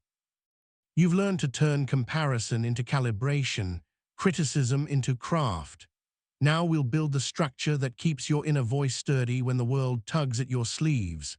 Distraction, obligations, and other people's urgency will happily recruit your narrator if you don't assign it a post. Today you'll install 2 frameworks that protect your attention without turning you into a fortress. The first is the boundary compass, a fast way to decide what to say yes and no to in under a minute. The second is the 90-second weather rule, a protocol for riding out emotion surges without letting them steer the wheel. Together, they make your self-talk sound like a calm air traffic controller. Clear runway, steady instructions, no drama, smooth landings. Before we set the instruments, arrive in your body. Notice the exact texture at the back of your throat, dry, neutral, or cool from a recent sip. Feel the chair press into your sit bones, the faint pull at the back of your neck, the temperature difference between the skin on your forearms and the air above them. Inhale for 4, hold for 4, exhale for 6. On the exhale, imagine a slow dimmer lowering the brightness in your chest by 1 notch. This isn't relaxation theater. It's your nervous system agreeing to hand the mic to the part of you that writes plans, not panics. The boundary compass has 4 points, each a single question you can answer out loud. North is value. Does this align with what matters most this quarter? East is capacity. Do I have the hours and the energy this week? South is standard. What is the minimum quality I'm willing to attach my name to here? West is consequence. What happens if I say yes? What happens if I say no? Say the initials in order, V, C, S, W, as you scan. If V and S are strong but C is 0, you negotiate scope. If V is weak and W suggests little downside, you decline. If W says silent resentment and midnight work, you protect the no. The compass turns your inner voice from sentimental to strategic. It stops promising later and starts choosing now or not now with a tone you can respect. Use it in a hallway so ordinary it hides the trap. You're walking back from lunch when a colleague catches you with, "Can you take a quick look?" Your chest tightens half a centimeter, your tongue presses your molars, your breath hops into your throat. Without breaking stride, you run the compass in your head. Value, does this serve Friday's milestone? Capacity, 8 spare minutes exist, not 80. Standard, if I touch this, I'll want to do it properly. Consequence, if I say yes now, I'll steal from the afternoon block. You answer, I want to help well, not halfway. I've got 8 minutes at 4, 20 or 60 next Thursday, which is more useful. You just protected your future self without turning cold. Your inner voice records the line, boundaries are not walls, they're bridge tolls that fund maintenance. Make the compass tactile with a micro drill called Thumb North. Touch your thumb to each finger as you ask the questions, thumb to index value, thumb to middle capacity, thumb to ring standard, thumb to pinky consequence. It's a private compass rose in your hand. The touch grounds the questions in your skin so your amygdala hears, "We are checking instruments," and lowers the siren by a notch. A lowered siren lets the prefrontal cortex speak in declarative sentences instead of apologies. Now for the second framework, the 90-second weather rule. Big emotions are summer storms, fast, loud, and finite if you don't chase them. The rule says, for the first 90 seconds after a surge, anger, shame, envy, you do not argue, reply, or decide. You breathe, label, locate, and let the wave run. Breathe 4-4-6. Label the emotion with the thought label detachment, having the thought that I'm furious. Locate it in 3 body points, heat in cheeks, pressure in chest, rope in belly. Then only after the 90 seconds, run your next tool, maybe the 2-question audit, the cue card, or the boundary compass. The science in plain clothes. Adrenaline spikes quickly. If you don't add fuel with catastrophic stories or impulsive replies, the body can metabolize the chemical wave. Your inner voice doesn't have to white-knuckle calm. It has to buy 90 seconds. Watch the rule save a friendship. Ezra received a text from his friend, honestly felt sidelined in that meeting. Heat flooded Ezra's face, his jaw clamped, his thumbs hovered above a defense. He ran the rule 1446. I'm having the thought that I'm being unfairly accused. Heat in cheeks, squeeze in chest, hollow behind the knees. He watched the sensations like weather on a radar. 90 seconds later he typed, "Thanks for telling me. Can you share the exact moment?" "I want to understand." The friend named a timestamp. Ezra realized he'd cut them off to answer a director. He apologized, then proposed a second take. The relationship strengthened. Ezra's ledger that night read, 90 seconds, kept a friend. His inner voice learned a sentence worth laminating. A storm passes faster when you don't build a house under it. Check your senses again. Is the air near your nostrils cooler than the air near your lips? What's the softest sound in the room? Fridge hum, street hiss, a neighbor's footfall. Let that be your anchor while you practice both tools together. Picture an invitation you dread, another committee, a volunteer gig, a quick consult. Your stomach tightens, your shoulders inch up. Run 90 seconds of weather first. After, bring up the compass and answer the 4 points in writing. Write one sentence that respects your north and your west. To stay true to X and avoid Y, I can offer Z. Speaking in that structure changes your body. The amygdala hears a future. Futures are safer than fog. Anecdote in a fluorescent office. Namer, a senior analyst, kept getting pulled into other teams' dashboards. The pattern wrecked her mornings. She decided to try a week of compass decisions paired with a new ritual called the sanctuary block. The block is 90 minutes, once a day, protected by a visible cue. She chose the first hour after coffee, hung a simple sign, heads down, 9:00–10:30, and set a calendar event with the mission in the title. When pings arrived, she ran the rule for 90 seconds, then the compass. Value core project, capacity blocked, standard deep work needs quiet, consequence say yes now, delay deliverable. She replied with a template, focused block now. I can give 5 minutes at 12:45 or 30 at 4:10, which helps. In a week, her pipeline steadied. Her inner voice softened from "you're selfish" to "you're a steward." Stewardship, not selfishness, became the story her nervous system believed. Because attention is a garden, we'll add a smaller practice that pairs beautifully with the sanctuary block.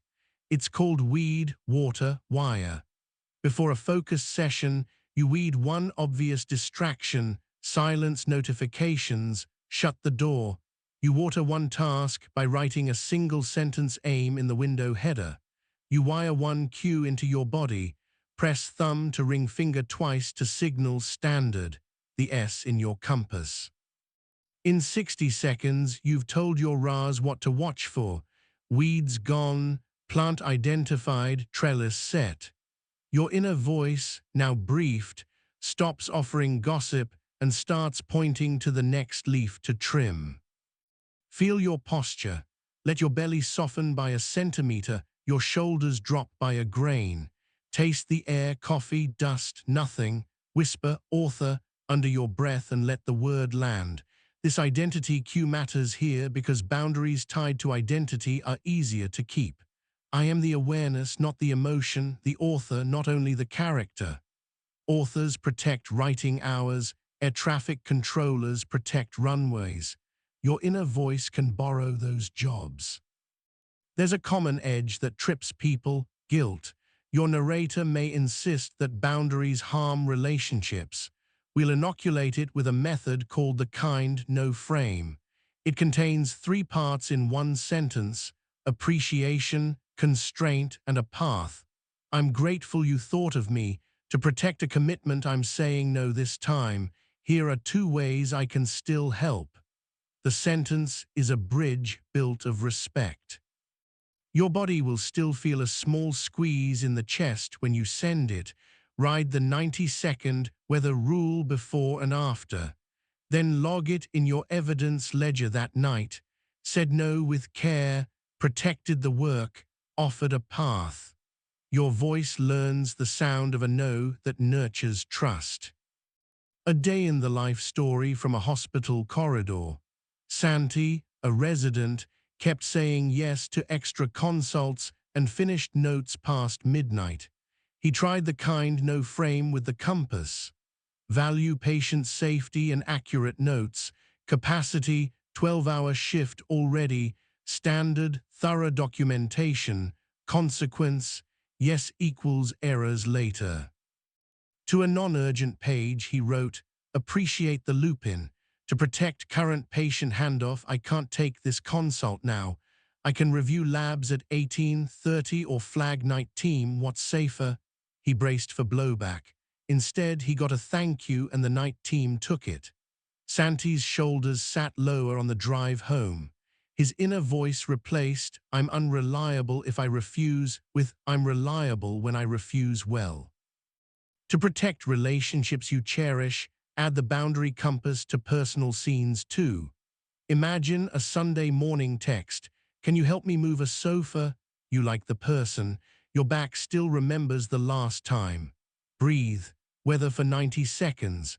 Compass, value, rest and family time. Capacity, 2 hours, not 4. Standard, show up fully when you do. Consequence, say yes for hours, resent later.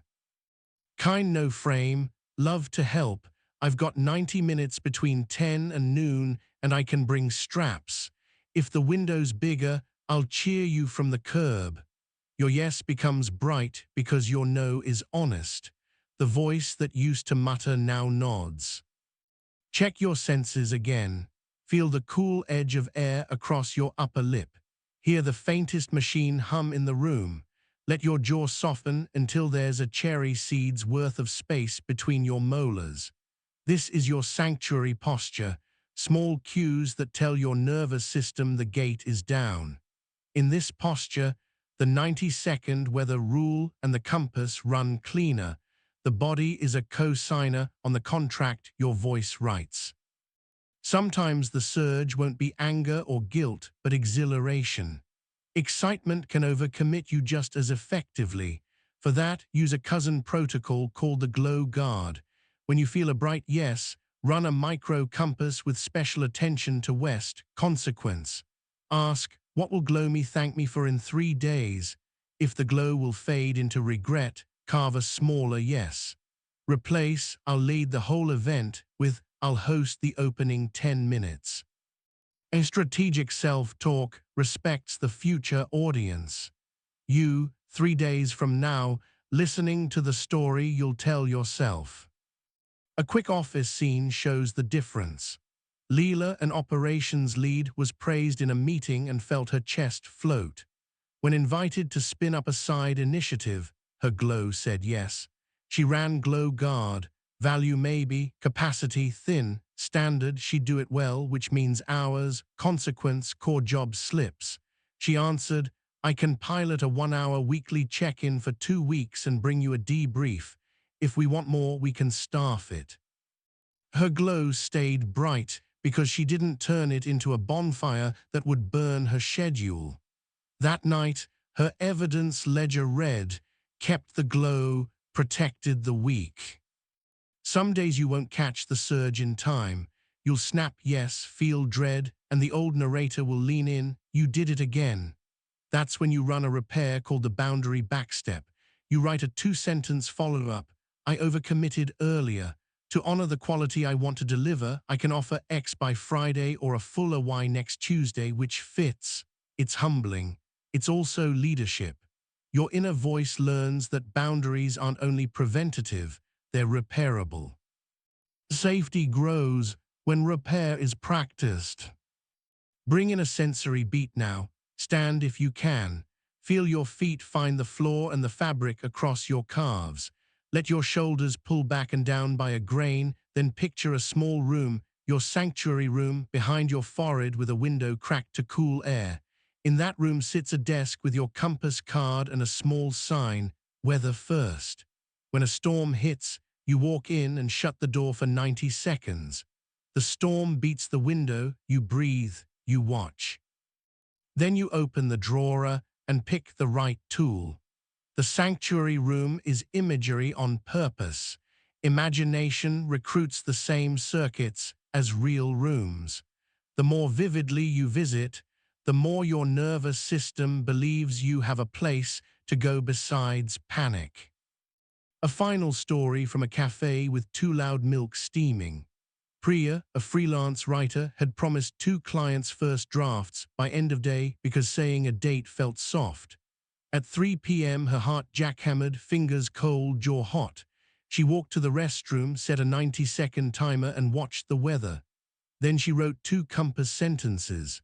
Client A, value anchor contract, capacity 2 hours, standard, publishable outline, consequence, half draft means late nights.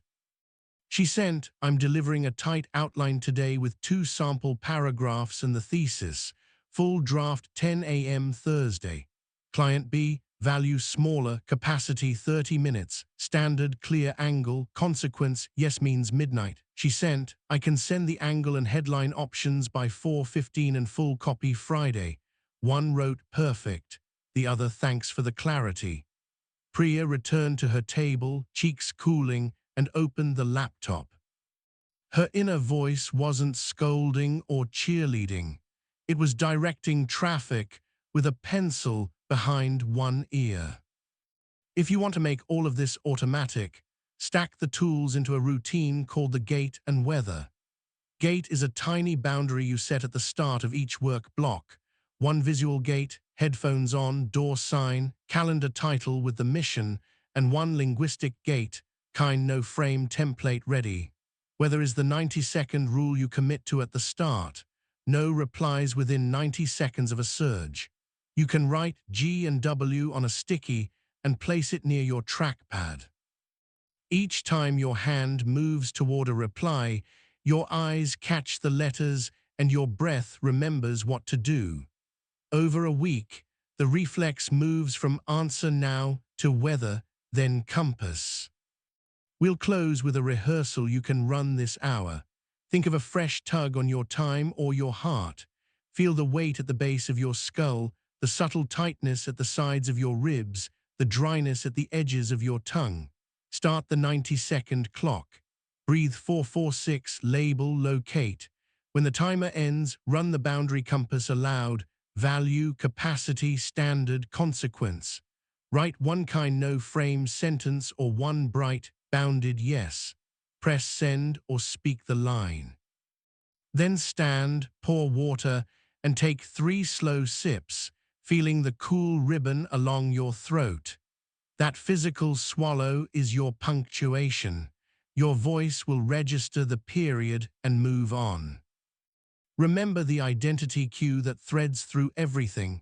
You are the awareness, not the emotion, the author, not only the character. Authors set chapters and cut scenes. Air traffic controllers wave planes off crowded runways so no one crashes. Your boundaries are not proof that you are hard. They are proof that you are responsible with your attention and your care. Your weather protocol is not proof that you lack feeling. It is proof that you have enough feeling to wait for the wiser word. Keep the compass in your pocket. Keep the 90 seconds in your lungs.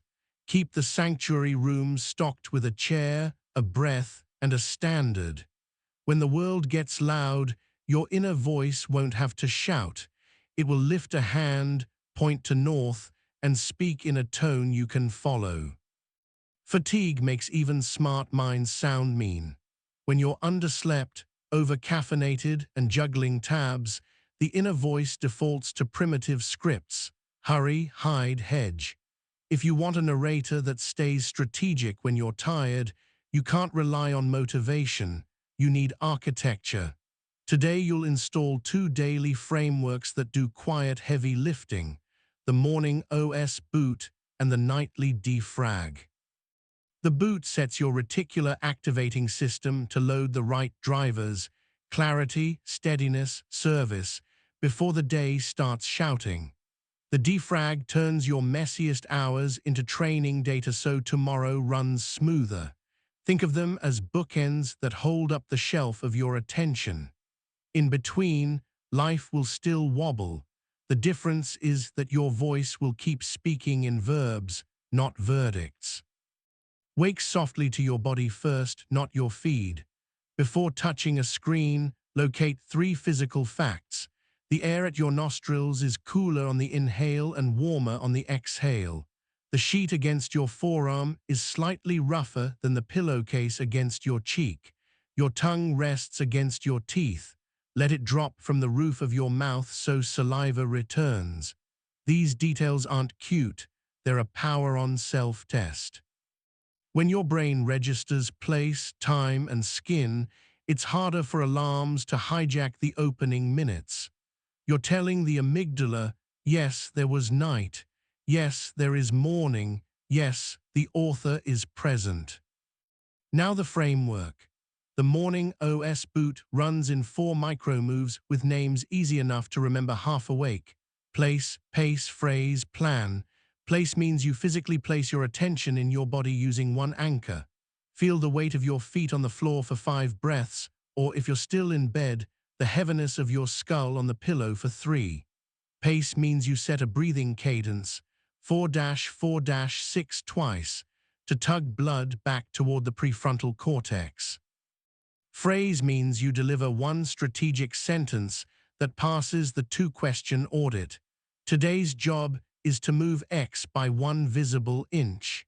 Plan means you sketch a cue card for your first meaningful block. Mission, guardrail, opening line. The whole boot is under 2 minutes. No heroics. Just drivers loading so the voice doesn't boot into safe mode. Picture Theo, a barista and night school student juggling essays and opening shifts. His mornings used to start with doom scrolling and a sentence shaped like a sigh, "You're behind already." We built him the boot on a sticky note by his toothbrush. Place, feel feet on cool tile for 5 breaths. Pace, 4-4-6 twice while looking at the sink's chrome curve. Phrase, move the outline by a paragraph. Plan, mission, write 3 topic sentences. Guardrail, no messages first 15 minutes. Opening line, 3 sentences, then latte art. It felt too small.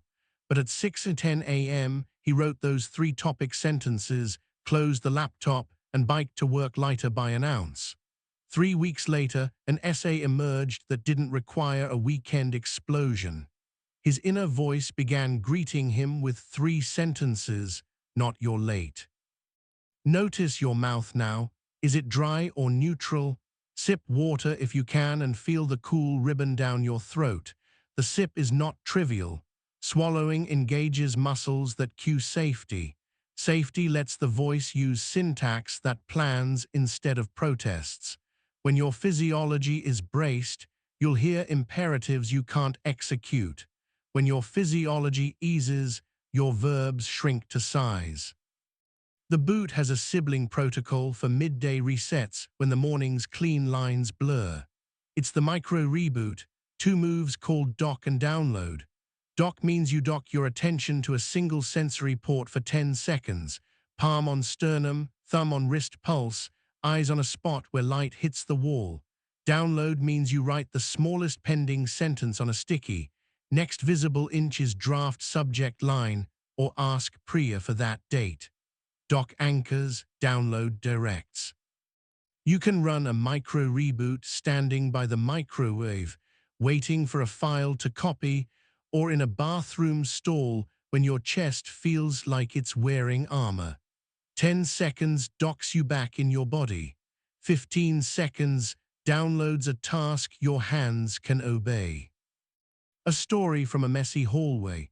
Devika, a surgical scheduler, hit days where surgeons, patients, and insurance all tugged at her in caps lock. Her inner voice used to hiss, "You're failing everyone." We installed the micro reboot. Dock, thumb on wrist, count 4 pulses. Download, send 2-sentence update to Dr. Lin, ask for Tuesday 10 or Thursday 3. 25 seconds total. The sentence cut through the swarm. At 5 p.m. she wasn't triumphant, she was intact. Her evidence ledger read, docked and downloaded instead of drowning. Small, mechanical, merciful. Pause here and take the boot for a spin. Place, notice the exact temperature at your nostrils for 3 breaths. Pace, 4-4-6 twice. Phrase, say aloud a testable line about the day. Move the report by 1 chart. Plan, write a cue card for the first block you control. Mission, guardrail, opening line. Whisper the opening line as if it were a secret you're letting yourself in on. Whispering narrows the vocal cords, slows the exhale, and makes your brain feel like someone trustworthy is in the room. That someone is you. If mornings are about booting, nights are about building tomorrow's runway. The nightly defrag is a 5-minute sequence that turns your day from just survived into just learned. The steps are recall, reduce, rewire. Recall means you capture 3 moments without judging, 1 friction, 1 flow, 1 fork you took. Reduce means you look at the friction and reduce it to a skill gap or a system gap. A skill gap is I need practice pacing. A system gap is I need a template. Rewire means you write 1 if, then coach line and 1 environmental tweak that would make tomorrow easier. If I freeze on slide 2, then ask for one question. Move the sticky, 2 voices before mine onto the laptop bezel. You end by reading the sentence that ties identity to practice. I keep promises to myself in small ways. Let's animate it with an apartment at 10:43 p.m., standing light yellow and the hum of a fridge as metronome. Jonas, a junior architect, usually collapsed into bed with a chorus of "You didn't do enough." We gave him defrag. Recall, friction looped on the design brief. Flo sketched a clean doorway detail. Fork said no to a quick look. Reduce. The friction was a system gap. No template to kickstart briefs. Rewire if then coach. If I stall on briefs, then open the last approved one and copy its skeleton. Environment pin the brief skeleton to the top of his notes app. He slept. The next afternoon when the old stall began, the skeleton was visible. He copied, replaced, and the draft became concrete. That night his voice swapped didn't do enough for move the brief by one skeleton. The content of his day did not change, the structure did. Right now turn toward the nearest quiet sound, the air conditioner grumble, a faint street hiss. Let it prove where you are. Feel the weight of your body in the chair, the exact shape of your sit bones, the soft tug at the back of your neck. This sensory check is the hinge between day and night. When the body knows it's safe to power down, the mind stops replaying scenes like an anxious security guard. You're training your midbrain to clock out on time. You'll give both frameworks more teeth by pairing them with what I call the 2-minute identity seal. At the end of the boot and the defrag, speak one identity line as a closing signature. In the morning, I am the awareness, not the emotion. I author the next inch. At night, I am the awareness, not the weather. I archive the day with care. The words aren't magic. The timing is. You're marking the liminal moments when the brain is most suggestible, waking and falling asleep, with a clean self-concept. Repetition turns it from pep talk to protocol. Protocols hold when mood does not. There's a mid-afternoon hazard we need to haunt-proof, the slump narrator. Around 2 or 3 glucose dips, and your internal monologue starts pitching naps you'll regret and snacks you don't want. We defang it with the focus ladder, a cousin of good enough to ship. The ladder's rungs are 1 minute, 3 minutes, 5 minutes. You tell yourself, climb one rung. 1 minute might be naming a file and writing a title. 3 minutes might be sketching 3 bullets. 5 minutes might be writing a messy paragraph. The ladder gives your voice a way to ask for effort without threatening a marathon. Once you're moving, chemistry helps. Dopamine sprinkles when the minute closes. Effort feels possible again. The ladder is not a productivity hack. It's a kindness container for tired brains. See it in a real office with stale coffee smell and the squeak of a cheap chair. Hannah, an analyst, hit a 2:15 p.m. wall. Her voice, "You're useless now, try again tonight," which translated to doom-scrolling and self-contempt. We installed the ladder. She shut her eyes, breathed once, and said, "1 rung." 1 minute, write the title of the slide and a draft subtitle. 3 minutes, list the 3 numbers that must appear. 5 minutes, reshape yesterday's chart. 10 minutes later, she had a skeleton. The slump didn't vanish, but the voice stopped insulting her to keep her from trying. It offered stares. Check your throat, taste the back of it, dry, metallic, or fine. Let your teeth separate until a blueberry could fit. Let your shoulders fall by a grain. This is a posture that tells your midbrain, we can attempt small things. The inner voice that grows in this posture speaks like a climbing partner nudging your calf, not a drill sergeant yelling from the bottom. We can strengthen the defrag with one weekly ritual called the Sunday scene set. You pick 3 environments you inhabit, desk, kitchen, phone, home, screen, and make a 2-minute tweak in each that supports the boot and the defrag. At the desk, place your cue card, pad and pen within reach and tape the morning OS boot verbs, place, pace, phrase, plan on the monitor edge. In the kitchen, prefill a glass so the first sip is waiting. On the phone, move notes to the bottom row so micro reboots and defrags happen without hunting. This isn't aesthetic, it's friction design. When friction helps the right action, your inner voice doesn't have to plead. It points, and your hand can obey.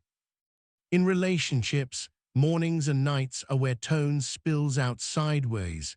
We'll adapt the boot and defrag to conversations with a paired practice, the 2 good night rule. Before bed, you send or say 2 specific acknowledgements to someone who matters. You handled the plumber call calmly. I liked your laugh when the glass broke. Specificity trains your narrator to notice what's working so tomorrow's RAS doesn't only hunt for problems. In the morning, you open with one tiny practical coordination. I'll grab groceries if you handle the pickup. So logistics don't become resentment later. The voice learns generosity without losing structure. An evening kitchen scene. Steam fogs the window as noodles boil, and Leo and Jamie are both a little frayed. Old nights here ended with you always and you never. They decide to trial 2 good night. Leo names Jamie's daytime win with the contractor. Jamie points at Leo's boundary with a neighbor. The air loosens a notch. In the morning, they do a quick boot together. Place, hands around the same warm mug, pace 3 slow breaths, phrase, keep the tone soft, plan, I'll email daycare, you pack snacks. Their house doesn't become a monastery. It becomes a place where the voice that narrates each other's lives is allowed to be accurate and generous. Accuracy and generosity at once is a high bar. These tools lower the cost of meeting it. If your mornings are chaotic, kids, pets, traffic, shrink the boot to the commuting version called red light reset. Every time you stop, treat the brake as a bell. Place, feel your hands on the wheel. Pace, exhale longer once. Phrase, next inch only. Plan, picture the opening line for the task you'll touch first. That's 5 seconds. If you bike, use stop signs. If you walk, use crosswalk chirps. You're not seeking stillness, you're installing steering. You'll also want a recovery protocol for days that detonate. It's called the 3R recovery loop. Reset, repair, recommit. Reset means you run a 90-second weather rule and a Docket download micro reboot. Repair means you send one small message that patches the biggest tier. I was short earlier, I'm sorry, or I misread your note, here's the correction. Recommit means you write a cue card for the next block that's still salvageable. You don't punish yourself with vows, you place your foot where it can hold. The inner voice that learns 3R stops viewing bad days as verdicts. It views them as weather events with cleanup procedures. Try a quick 3R in your head. Recall a day this month where everything felt cooked by 11 a.m. Hear the sentence your critic used to slam the door. Run reset with one breath and one doc download. Choose one repair line that would have been appropriate. Write one recommit cue card for the hour after lunch that day. Notice your chest when you do this. It will soften by a fraction. That softness is not weakness. It's proof that the nervous system is willing to let you try again. Stand for a moment if you can. Feel the fabric against your calves, the tug in your hamstrings, the slight coolness at your wrists compared to your neck. Turn your head slowly left and right, as if acknowledging 2 chairs we've used before, the actor's chair and the editor's chair, and then the new desk of the morning OS. Return to center and speak the identity cue quietly so only you can hear it. You are the awareness, not the emotion, the author, not only the character. The author installs systems so the character can act well even on tired days. Systems are love notes you leave for your future self in the places you most often forget. One more story to weld the parts. Asha, a startup COO, kept promising herself she'd be present for bedtime stories and then sneaking glances at a glowing screen while her daughter sounded out words. Shame made her voice cruel, cruelty made her hide. We didn't aim for sainthood, we installed structure. Morning OS boot. Place bare feet on cool wood. Pace 2446. Phrase, presence at bedtime is a standard. Plan cue card for the last hour. Mission, sit on the floor, phone out of room. Guardrail, no work apps after 7:30. Opening line, I am here for this page. Nightly defrag, recall, flow during the story, friction at 9 p.m. emails, reduce system gap, notifications, rewire if then coach. If tempted at 9, then put phone on kitchen charger and write tomorrow on a sticky. She wasn't perfect.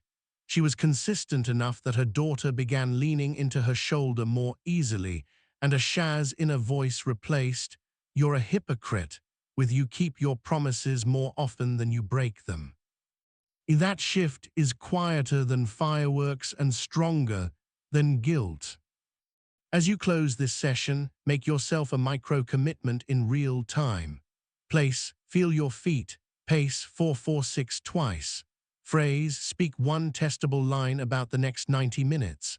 Plan, write a mini cue card. Then schedule a 3-minute nightly defrag tonight with an alarm named defrag, recall, reduce, rewire. When the alarm chimes, stop where you are, breathe, and write the 3 lines. You're not courting perfection, you're building a metronome. The beat keeps time, even when the song gets loud. And if you forget tomorrow, forgive with form. Don't apologize to your calendar, run a recovery loop. Reset with breath and doc, download. Repair what needs a line, recommit with a cue card. The voice your training learns that care equals structure applied with kindness. Kindness is not vague, it's measured in minutes and in sentences you keep. You are still and always the awareness, not the emotion, the author, not only the character. Authors boot the system in the morning and defrag the data at night. They choose standards that weary bodies can honor. They whisper phrases a tired brain can execute. Your inner voice doesn't need to be brave every hour. It needs to be believable at the start and at the end. Do that, and the middle will learn to follow. Fatigue bends perspective. Setbacks can snap it. When plans slip, your inner voice is tempted to turn a single dent into a verdict about your worth. Today you'll build 2 frameworks that make you anti-fragile without theatrics. The first is the failure to feedback loop, F2F for short, which turns stumbles into training data before shame makes them sticky. The second is the green room rehearsal, a simple way to preload supportive language before you step into rooms that historically shrink you. With these 2, you'll stop arguing with reality and start collaborating with it. You'll install an attitude that sounds calm even when your heart is drumming and your mouth tastes like old pennies. The promise isn't invincibility, it's recoverability on command. Feel where your body meets the world right now. The chair presses into your sit bones. Gravity has a gentle insistence along your spine. The air at your nostrils is cool in and warm out. Let your tongue drop from your palate and notice a tiny wash of moisture return. 1-4-4-6 breath. That small physiological shift is your doorway. Take it. When the doorway is open, your editor wakes up. Your editor writes protocols. Your editor saves you from improvising inside a storm you could have forecast. Here's F2F in plain steps with names you can remember while your cheeks still burn. Pin, pattern, pivot, proof. Pin is a 30-second capture of what actually happened. You write 2 lines, 1 signal and 1 scene without adjectives. Signal, heat in face, breath short. Scene, missed the deadline by 4 hours. Pattern is 1 sentence that places the miss inside a repeatable loop you can train. Pattern, estimate slippage when I stack 2 quick favors. Pivot is a single behavior change you can test in the next cycle. It must be concrete. Pivot, no same-day favors after 2 p.m., move them to a tomorrow slot. Proof is where you log one datum that shows the pivot is working or needs tuning. Proof Wednesday, declined 2 add-ons, sent template, delivered on time. You can run the whole loop in 3 minutes. Shame wants essays, craft wants receipts. A story from a whiteboard sour office. Ravi, a sales manager, missed a renewal he'd sworn was locked. His inner voice revved to global, "You're losing your edge." Heat rose behind his eyes, mouth metallic. He walked to the kitchenette, placed a palm to the cool countertop, and ran F2F on a napkin. Pin, signal, chest tight. Scene, client ghosted. I left follow-up to Friday. Pattern, I push important but not urgent follow-ups past Wednesday. Pivot, book a Wednesday wins, half hour for renewals. Send a 2-line check-in with 1 easy yes-no. Proof, next week, 3 responses landed before Friday. The renewal still strung, but the narrator stopped making it a referendum on capability and began narrating behavior like weather. Weather can be prepared for. Verdicts freeze you, weather equips you. Find your own fresh sting. Let it edge into your mind just enough that your skin gathers a trace of heat and your breath climbs half a rib higher. Pin it, 2 lines, no adjectives. Then name one loop you recognize. If you're not sure, write pattern unclear yet, and that honesty itself will lower pressure.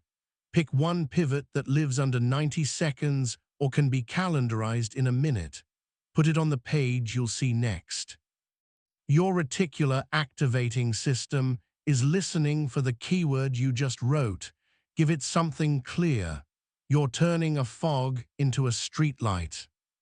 Add a sensory beat. Roll your shoulders forward once, back once, and notice the tiny stretch across your chest as you broaden it by a fingertip. Feel the way your shirt drags across your skin. Count 4 heartbeats against your thumb. These cues are not indulgence, they're voltage regulators. Voltage steady, voice steady. This is how pilots talk in storms. They don't yell. They follow checklists and breathe. Because setbacks often come with other people's eyes on you, install the green room rehearsal. Imagine the 30 seconds before you step into a room that shrinks you: boardroom, family gathering, rehearsal space, or a phone call with an old name that turns your stomach. The green room is an invisible space you create between the hallway and the door, even if it's just a breath with your hand on the knob. The rehearsal has 3 moves: cast, cue, count. Cast means you pick your role on purpose: host, detective, or builder. Host opens warmly, detective asks clarifying questions, builder turns agreements into next steps. Cue means you speak one pre-written line that belongs to that role. Host, welcome, let's orient in 1 sentence each. Detective, before we decide what's the exact use case. Builder, we have 2 options, which protects Friday.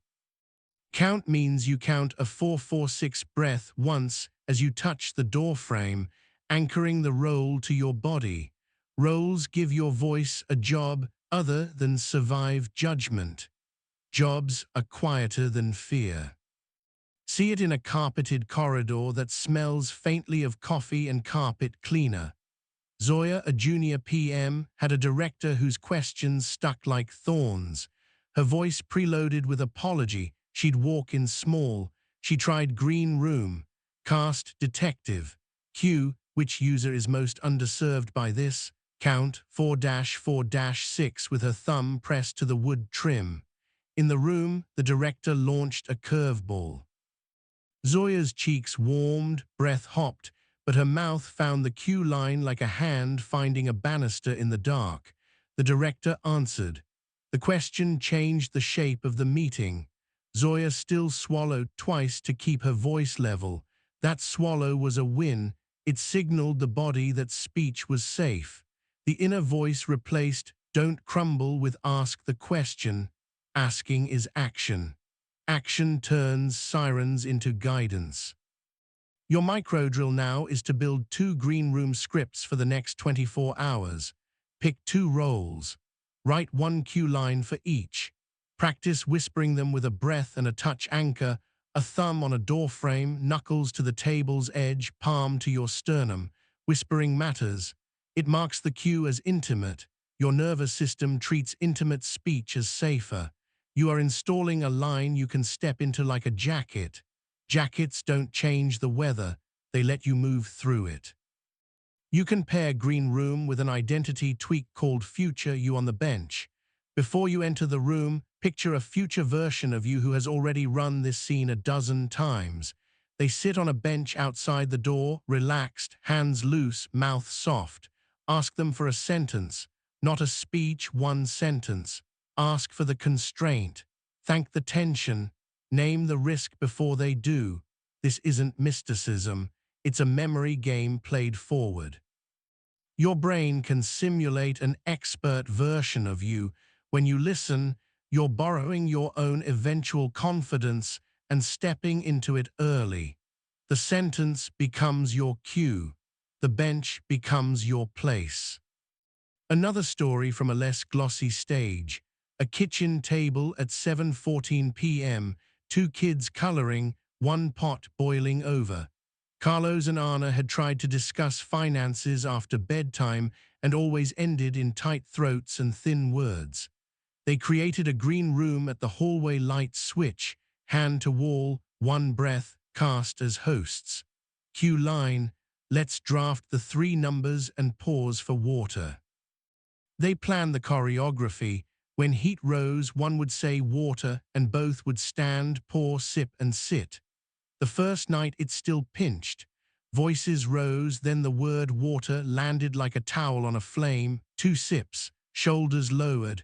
The conversation didn't become romantic, it became workable. The inner narrator learned a soft habit. We can pause without losing the plot. That single sentence, water, is now furniture in their home. Feel for dryness at the edges of your tongue. Soften your teeth until a blueberry could rest between them. Feel the back of your neck lengthen by a whisper. Identity cue time. You are the awareness, not the emotion, the author, not just the character. Authors revise scenes and write stage directions. Emotions are weather, the author owns the calendar. When the next gust hits, your fingers will find the card you prepared. Your lungs will remember the count you practiced. Stack F to F and green room into 1 compact routine called the 2-stage turn. Stage 1 happens right after a dent. You run F to F within an hour so shame doesn't cement. Stage 2 happens before the next similar scene. You run a green room with the pivot embedded as your cue. We stack favors after 2 p.m. Today we don't. Cue what's the Friday risk? The turn is the hinge between past and future. Without it, your inner voice keeps prosecuting. With it, your voice starts practicing. You will feel the urge to ruminate instead. Rumination feels like work because it burns fuel, but it's a treadmill, not a path. When you notice rumination, switch tracks with a micro method called the 90-second drill down. You set a timer for 90 seconds and interrogate the problem like a detective would. What is the specific risk? What 1 piece of information would lower uncertainty most? What is the smallest escrow action I can take now that will pay future me? At the end, you either take the escrow action or schedule the information hunt. Escrow actions are tiny deposits. Draft a subject line, write 3 options, list names to ask. Your body will feel a small loosening under your breastbone when you escrow. That loosening is permission to stop spinning. Because streaks matter, install the never to rule as your relapse safety net. Missing a practice once is weather. Missing twice makes it climate. The rule is simple. When you skip the ledger, the boot, or a boundary, don't promise to be perfect tomorrow. Promise that you won't miss twice. Write it like a debt you pay with 1 small action now. Missed the cue card? Write a micro card for the next 20 minutes. This isn't moralizing, it's statistical mercy. You're reducing the probability that a blip becomes a pattern. The inner voice loves this because it likes being reliable more than being impressive. Patch this to a hallway anecdote. Nor a content laid kept missing her evidence ledger on Fridays and found herself spiraling by Sunday. She wrote "never to" on a sticker and stuck it to her phone. Friday night, a friend texted, the ledger slipped. Saturday morning, the sticker caught her eye. She wrote one ledger line before making coffee, sent the messy draft, asked for the top 2 fixes. The spiral never gathered. Her Sunday voice sounded like a neighbor closing a gate gently, not a bouncer slamming a door. Check your senses again. Notice the light in the room, blue screen glow, lamplight honey, or gray daylight. Notice the softest sound, air vent purr, distant traffic hush, a clock. Let your exhale lengthen by 2 counts and imagine you're pouring a thin stream of warm water from your chest to your belly.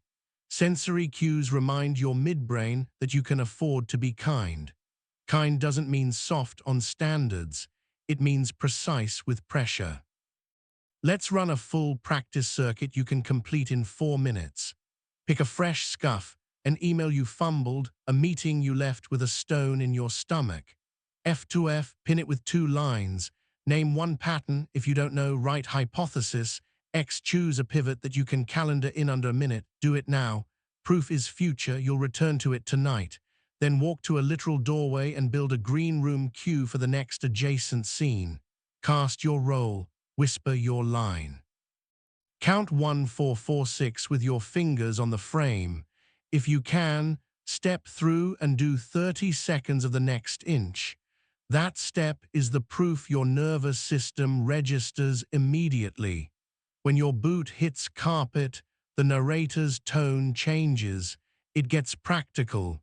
It gets on your side. There's a special case worth learning: public failure. A post that lands flat. A talk where your mouth dried and your slides shook. The old narrator will try to salt the earth. Here you'll use a variation called the public F to F, which adds a single step, offer. After pin, pattern, and pivot, you craft a 2-sentence public note that offers value distilled from the miss without self-flagellation. Tried to cover too much in 12 minutes. Next time the rule is 1 outcome per minute. Sharing the deck template I wish I'd used. This is not performance, it's service. It recruits your value of contribution to counter your fear of exposure. People trust leaders who learn out loud. Your voice will trust you too. A small stage story to anchor it. May, a data scientist, watched a conference Q&A and felt the flush creep into her ears at 2 a.m. She typed the public F to F at breakfast. Pin, fielded 3 questions at once, lost the thread. Pattern, answering stacked questions without clarifying order. Pivot, repeat and number the questions before answering. Offer, thread with that technique and a short video. She posted it. 3 peers thanked her. 1 sent a trick for multi-part answers. The conference remained imperfect, but the voice in her head stopped replaying the sting and started replaying the new line. Number the questions. The line is now muscle. You can reinforce both frameworks with an environmental tweak called fail-forward wall. It's a small list on your desk with 3 lines you're willing to fail at publicly this month because the skill return is high. A speaking technique, a new writing cadence, a tool. You add 1 F to F line beneath each attempt. The wall is a contract with your nervous system that says, we will not confuse growth pain with danger. Each time you add a line, your amygdala learns that exposure can be paired with learning and shelter. Shelter is your protocols, learning is your pivot, pride is optional. A late-night apartment vignette to end with texture. Rain taps the window, laptop fan whirs, you stare at a sent message that feels sloppy in hindsight. Your body registers the heat in your cheeks and that slight rope-tight feeling in your belly. You start to write yourself a sentence shaped like a blade. Then you stop. Pin, heat cheeks, message vague. Pattern, send late-night replies without a template. Pivot, no late-night replies without the three-part template. One ask, one date, one next step. You copy the template into a notes file. You stand, press your palm to the cool kitchen counter, and rehearse a green room for tomorrow's catch-up call. Cast Builder, Q, we have two options, which protects Friday, count 4-4-6. The rain keeps tapping, your chest eases half a notch. The narrator slips its finger off the trigger and onto the plan. The scene didn't become pretty, it became navigable. That is enough. Breathe once more, feel the edge of the air against your top lip. Let your shoulders settle by a grain of sand. Whisper the identity cue and let it echo. You are the awareness, not the emotion, the author, not only the character. Authors do not need perfect weather. They need legible checklists and a steady hand on the doorframe. F2F will keep your past from colonizing your future.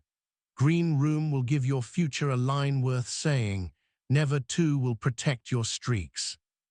Public F2F will turn embarrassment into generosity. The Wall will remind you that you are building a life where misses are tuition. When the next dent comes, and it will hear the old verdict try to form, then reach for the card, the breath, the roll, the cue, place your hand on the frame, count, open, speak, move 1 inch. Record the proof tonight so your voice has a fact to stand on in the morning. That's how you grow a voice that doesn't flinch at reality. That's how you become someone you trust. No voice lives alone. Your inner narrator borrows rhythms from the world, voices in your feed, chatter in your group threads, the tone of the rooms you sit in, the way you talk out loud when you can't find your keys. If you want a strategic inner voice, you can't just edit sentences in your head. You have to edit the menu it eats from. Today, you'll install 2 frameworks that upgrade your inputs without turning you into a hermit. The first is narrative nutrition, a way to feed your reticular activating system signal-rich stories so it stops hunting for junk. The second is the signal fast, a short, repeatable reset that reduces noise long enough for your prefrontal cortex to retake the mic. Together, they change what your voice expects to hear, so in stress, it defaults to clarity rather than catastrophe. Start by arriving where you are. Feel the exact temperature at your nostrils, cool on the inhale, warm on the exhale. Notice the weight where your sit bones meet the chair, the small stretch at the back of your neck when you lengthen the spine by a centimeter. Let your tongue fall from the roof of your mouth and watch moisture return. 1-4-4-6 breath. This tiny ritual is your doorway again. When the body believes it is local, the mind stops broadcasting from a battlefield that isn't here. Narrative nutrition has 3 macronutrients: models, methods, and meaning. Models are examples of people behaving the way you want to behave under pressure, calm under questioning, kind while firm, honest without spectacle. Methods are step-by-step protocols you can copy, question lists, decision trees, checklists. Meaning is the storyline that puts setbacks in context, less I failed, and more I paid tuition. Your RAS will amplify whatever you feed it. If you feed it scandal and outrage, it prioritizes threat. If you feed it models, methods, and meaning, it prioritizes choices. You'll build a weekly plate that contains all 3. A Tuesday scene. You open your phone and your thumb knows the path to outrage better than you do. 20 minutes vanish. Your chest tightens. Your inner voice tries to rescue you by making vows you won't keep. We aren't chasing willpower. We're changing the pantry. Narrative nutrition begins with a 1-page input audit you can run in 8 minutes. Split the page into 3 columns: plus signal, neutral, noise. In plus signal, List 3 sources that regularly give you models, 3 that give methods, 3 that give meaning. In neutral, list entertainment that doesn't poison the well. In noise, list accounts, shows, or threads that leave your body braced and your voice harsher. Don't moralize. Just measure your body after exposure, jaw pressure, breath depth, urge to act. Move 2 items from noise to snoozed for a week.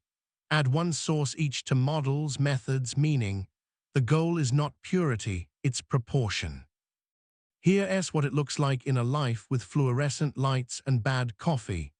Kenzie, a first-year teacher, noticed that TikToks of classroom disasters spiked her adrenaline and left her narrating doom about her own students.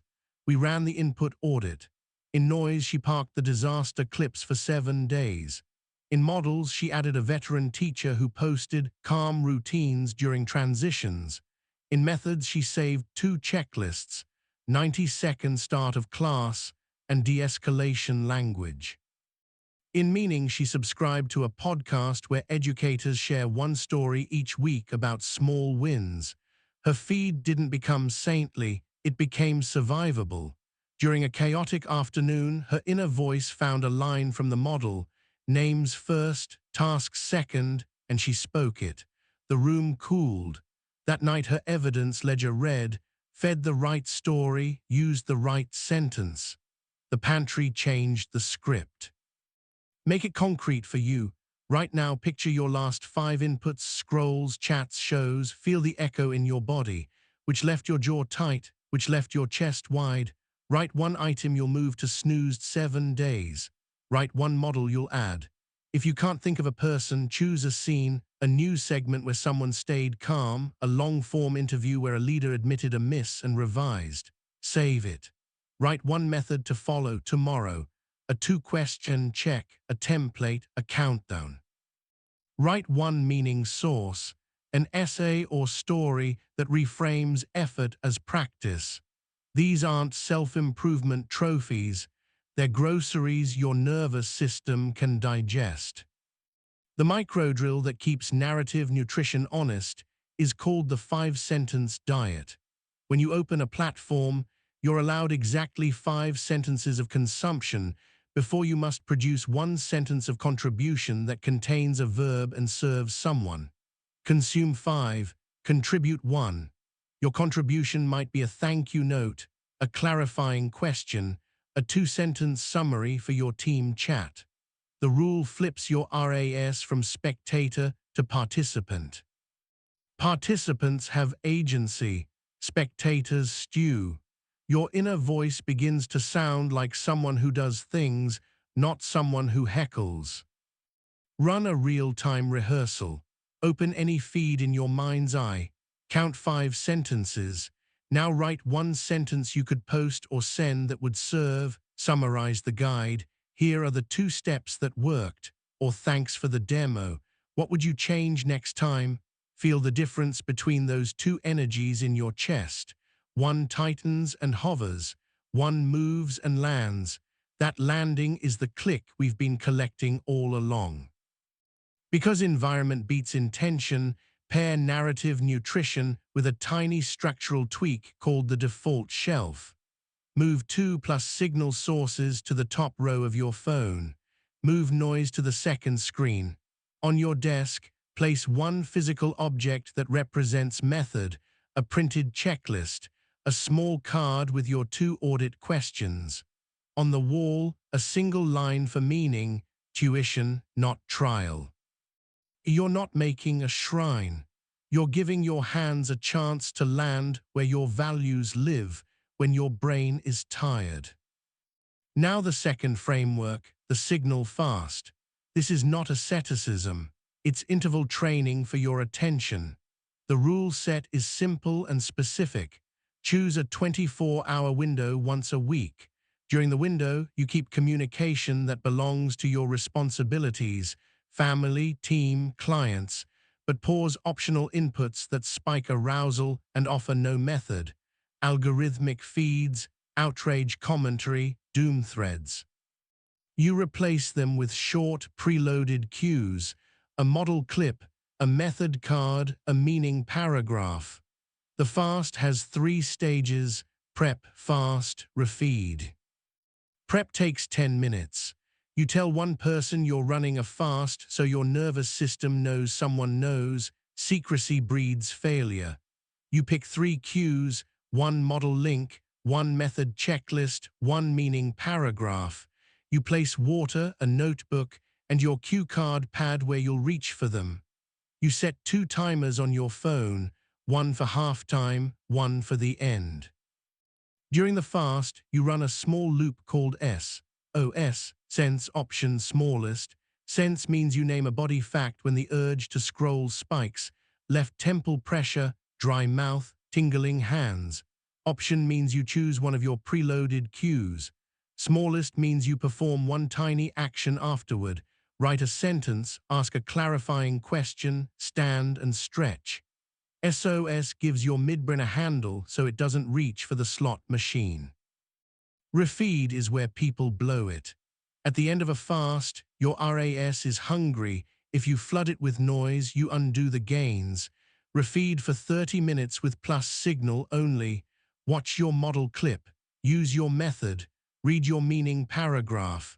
Then re-enter normal inputs with a plan: 5-sentence diet for an hour. Think of it like breaking a sprint with a walk, not a collapse. A Saturday story with the smell of cut grass and someone else's music through a wall. Emil, a junior developer, used weekends to recover by consuming 1,000 tiny alerts. He arrived at Monday with a narrator that sounded like a tabloid. We installed the signal fast on Sundays. Prep, told a friend, printed the 1 outcome per minute demo rubric, bookmarked a calm talk. Fast kept family messages, replaced doom scrolling with a walk and the cue clip, scribbled 3 sentences about a demo he wanted to give. Refeed, watched the model clip again, read a 2-paragraph essay on craft, allowed 20 minutes of browsing while running the 5-sentence diet. Monday's voice was different by an inch. Less gossip, more verbs. An inch repeated weekly is a mile by month's end. Check your body now. Taste the back of your throat, dry, metallic, neutral. Separate your molars as if a blueberry rests there. Notice the air brushing your upper lip. Whisper, author. Let the word click on a small lamp behind your forehead. The identity cue matters here because the fast can feel like deprivation if you forget who's choosing. You are not being punished. You are being provisioned. You'll ask, what about relationships? Your voice doesn't just talk to you, it leaks into the way you narrate other people. Narrative nutrition includes a practice called the second draft, which you run before you tell a story about someone you love. First draft sounds like, they never help, she's always late, he doesn't care. Second draft asks for models, methods, meaning. Model, remember one time they behaved how you want. Method, write one ask that could be executed in 60 seconds. Meaning, place the tension in a season, not a sentence. We are in a heavy month. Then you speak the second draft out loud. When we did dishes together last Thursday, that felt like team. Could we split tonight? Sync for me, counters for you. I know September's been overloaded. Your inner voice hears itself and learns a tone it can reuse internally. Specific, doable, generous. A small apartment scene. Armin and Eli had the "you never clean" fight so often it had footnotes. Armin tried a second draft on the back of a grocery receipt. Model, last Thursday. Team, method, split tonight's cleanup, meaning heavy month. He walked into the kitchen with a throat still tight. He said the line. Eli blinked, then nodded. Later, after the countertops were clean, Armin's evidence ledger read, second draft, team tone held. The next morning, his mind was less ready to indict itself for being a bad partner.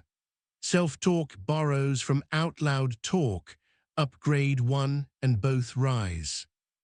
Because we promised drills, here's the 5-minute pantry reset you can run today.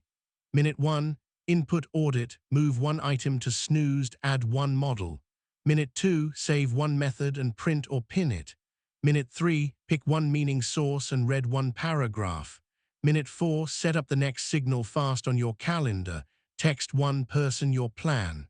Minute 5, run the 5-sentence diet. Consume 5 lines, contribute one useful sentence to someone.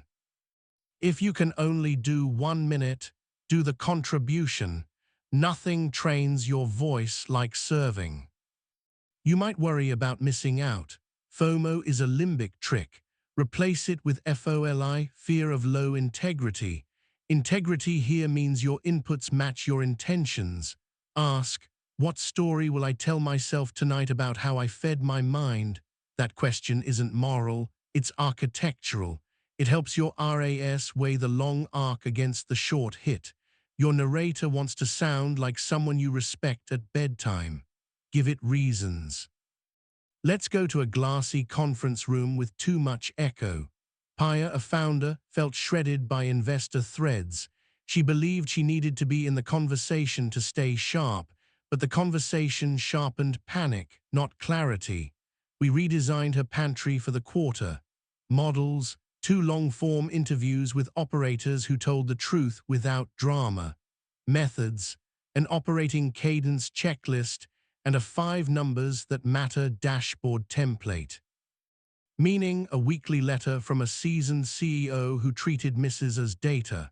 She ran a Sunday signal fast, 5-sentence diet on weekdays, and a daily second draft in her team updates. What we did, what we learned, what we'll test. The metrics didn't jump overnight. Her voice did. It stopped saying they're ahead and started saying, what's the smallest test we can run by Thursday? That tone saved 2 bad decisions. Bad decisions cost more than missing a meme. Drop into your senses again. Feel the grain of fabric against your thighs, the pull at your hamstrings if you're sitting tall, the softest noise in your room, fan, fridge, street. Let your exhale last a beat longer. Identity cue, you are the awareness, not the emotion, the author, not just the character. Authors curate their research library. Characters drown in whatever scene the director throws them. The signal fast has a cousin for high-noise workplaces called the small room protocol. You pick a literal small room, stairwell, bathroom stall, supply closet, and anchor a 1-minute ritual there. 3 steps, touch hand to wall, title, give your current block a title, draft subject line, task, do a 30-second fragment, write the subject, not the email. The small room becomes a sanctuary where you can't scroll. The body learns that doors equal decisions. Your inner voice follows the hinge. A hospital hallway anecdote. Myra, an ICU nurse, hated her own narration by noon, frantic, fatalistic. She couldn't do a 24-hour fast. She installed small room protocol at the handwashing station. Touch metal, title the next care block. Task, write one protective question on a small card. What will make the next hour safer? She read it before re-entering. 2 weeks later, her voice sounded like a colleague with a clipboard. 1 question, 1 action. That spare tone saved her energy for actual empathy. To keep your pantry from creeping back to chaos, add a weekly ritual called the Sunday swap. For 10 minutes, swap 1 noise source for 1 plus signal source, and replace 1 passive entertainment block with 1 active creation block, 30 minutes writing, drawing, or building something no one has to see. Creation recalibrates your narrator toward verbs. Passive is not the enemy, it's a spice, not a staple. Your voice knows the difference in your chest. 1 slumps, 1 lifts. Before we close, weave everything into a single morning you can try tomorrow. Wake and place attention in your body, pace with 2-4-4-6 breaths, phrase 1 testable line, plan your cue card. Open your default shelf and watch your model clip for 60 seconds.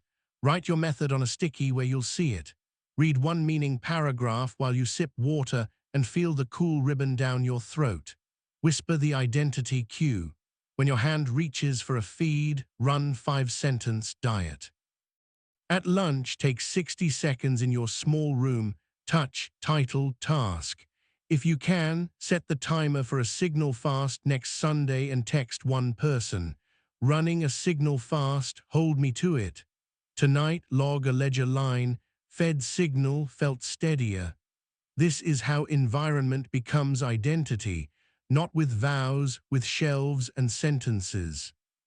One last story in a quiet apartment lit by blue evening.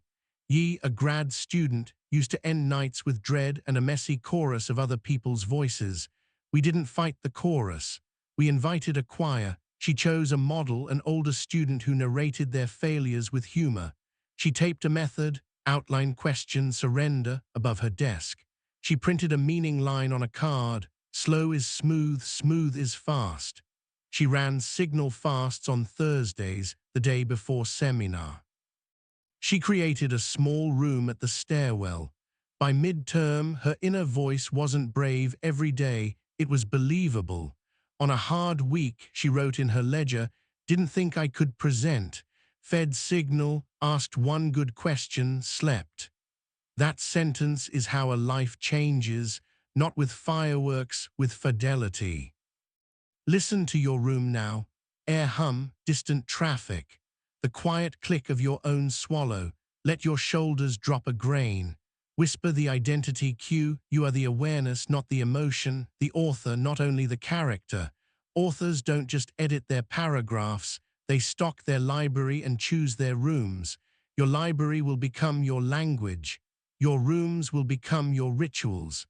And your rituals will teach your inner voice that it doesn't have to shout to be heard.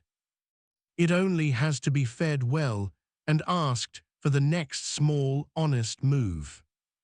Tomorrow, when the old feed calls and your thumb twitches, run the 5-sentence diet.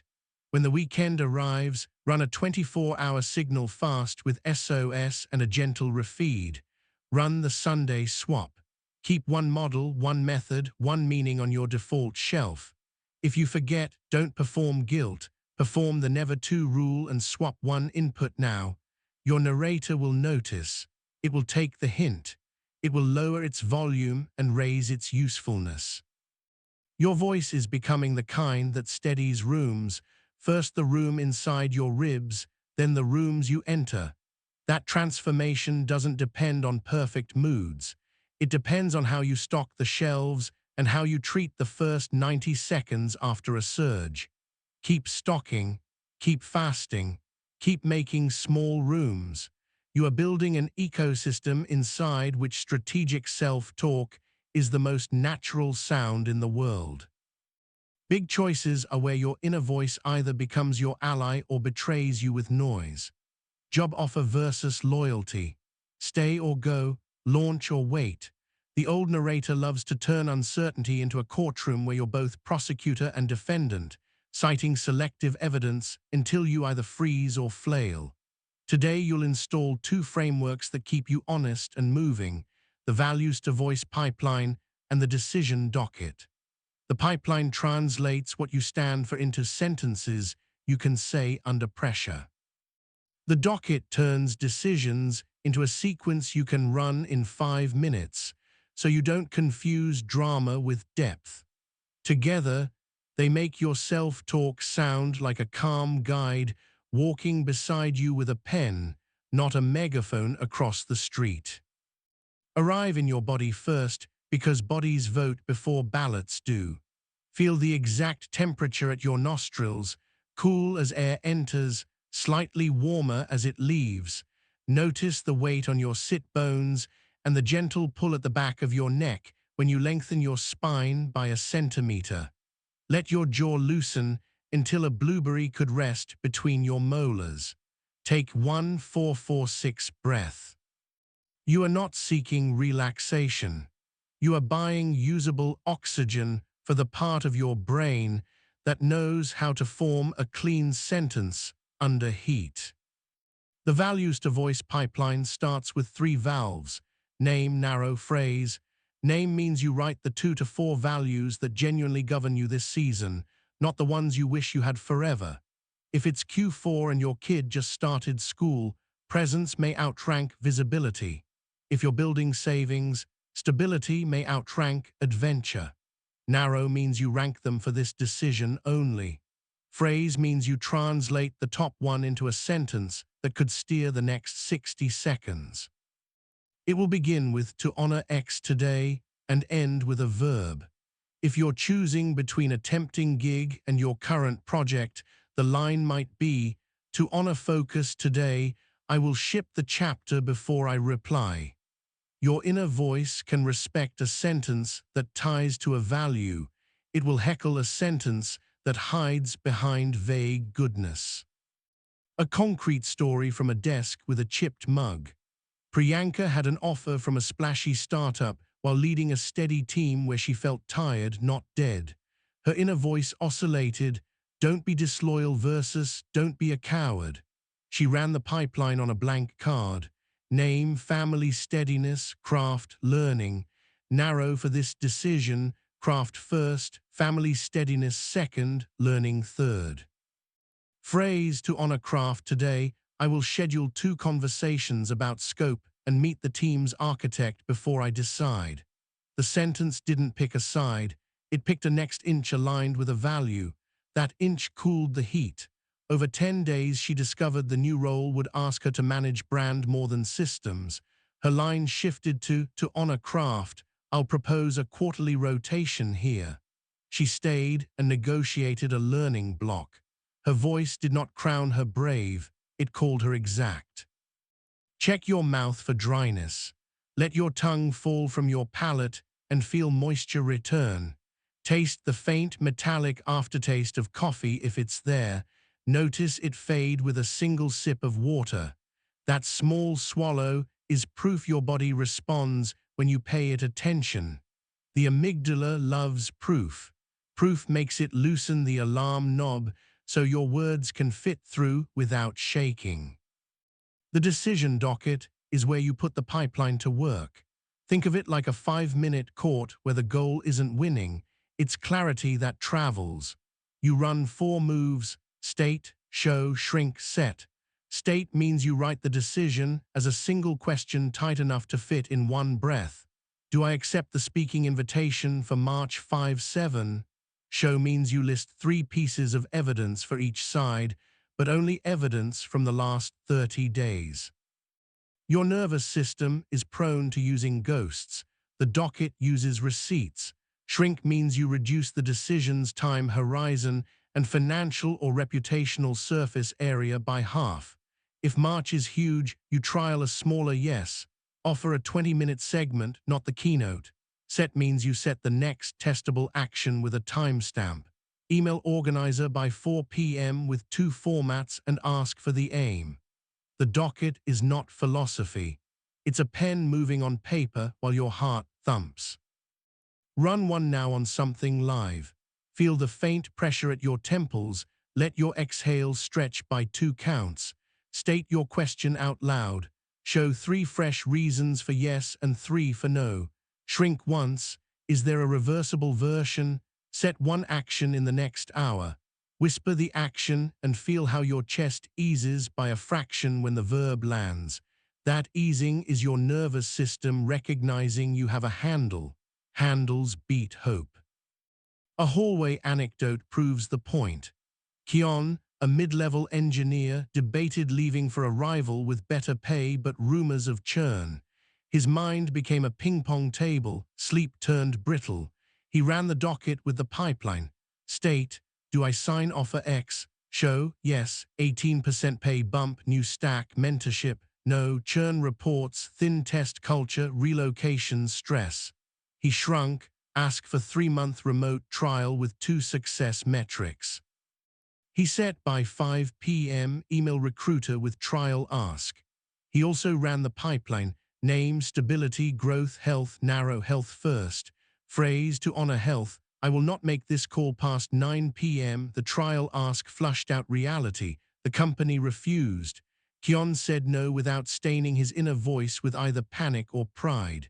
In his ledger, docket run, health honored, clean no. Clean is a flavor your nervous system trusts.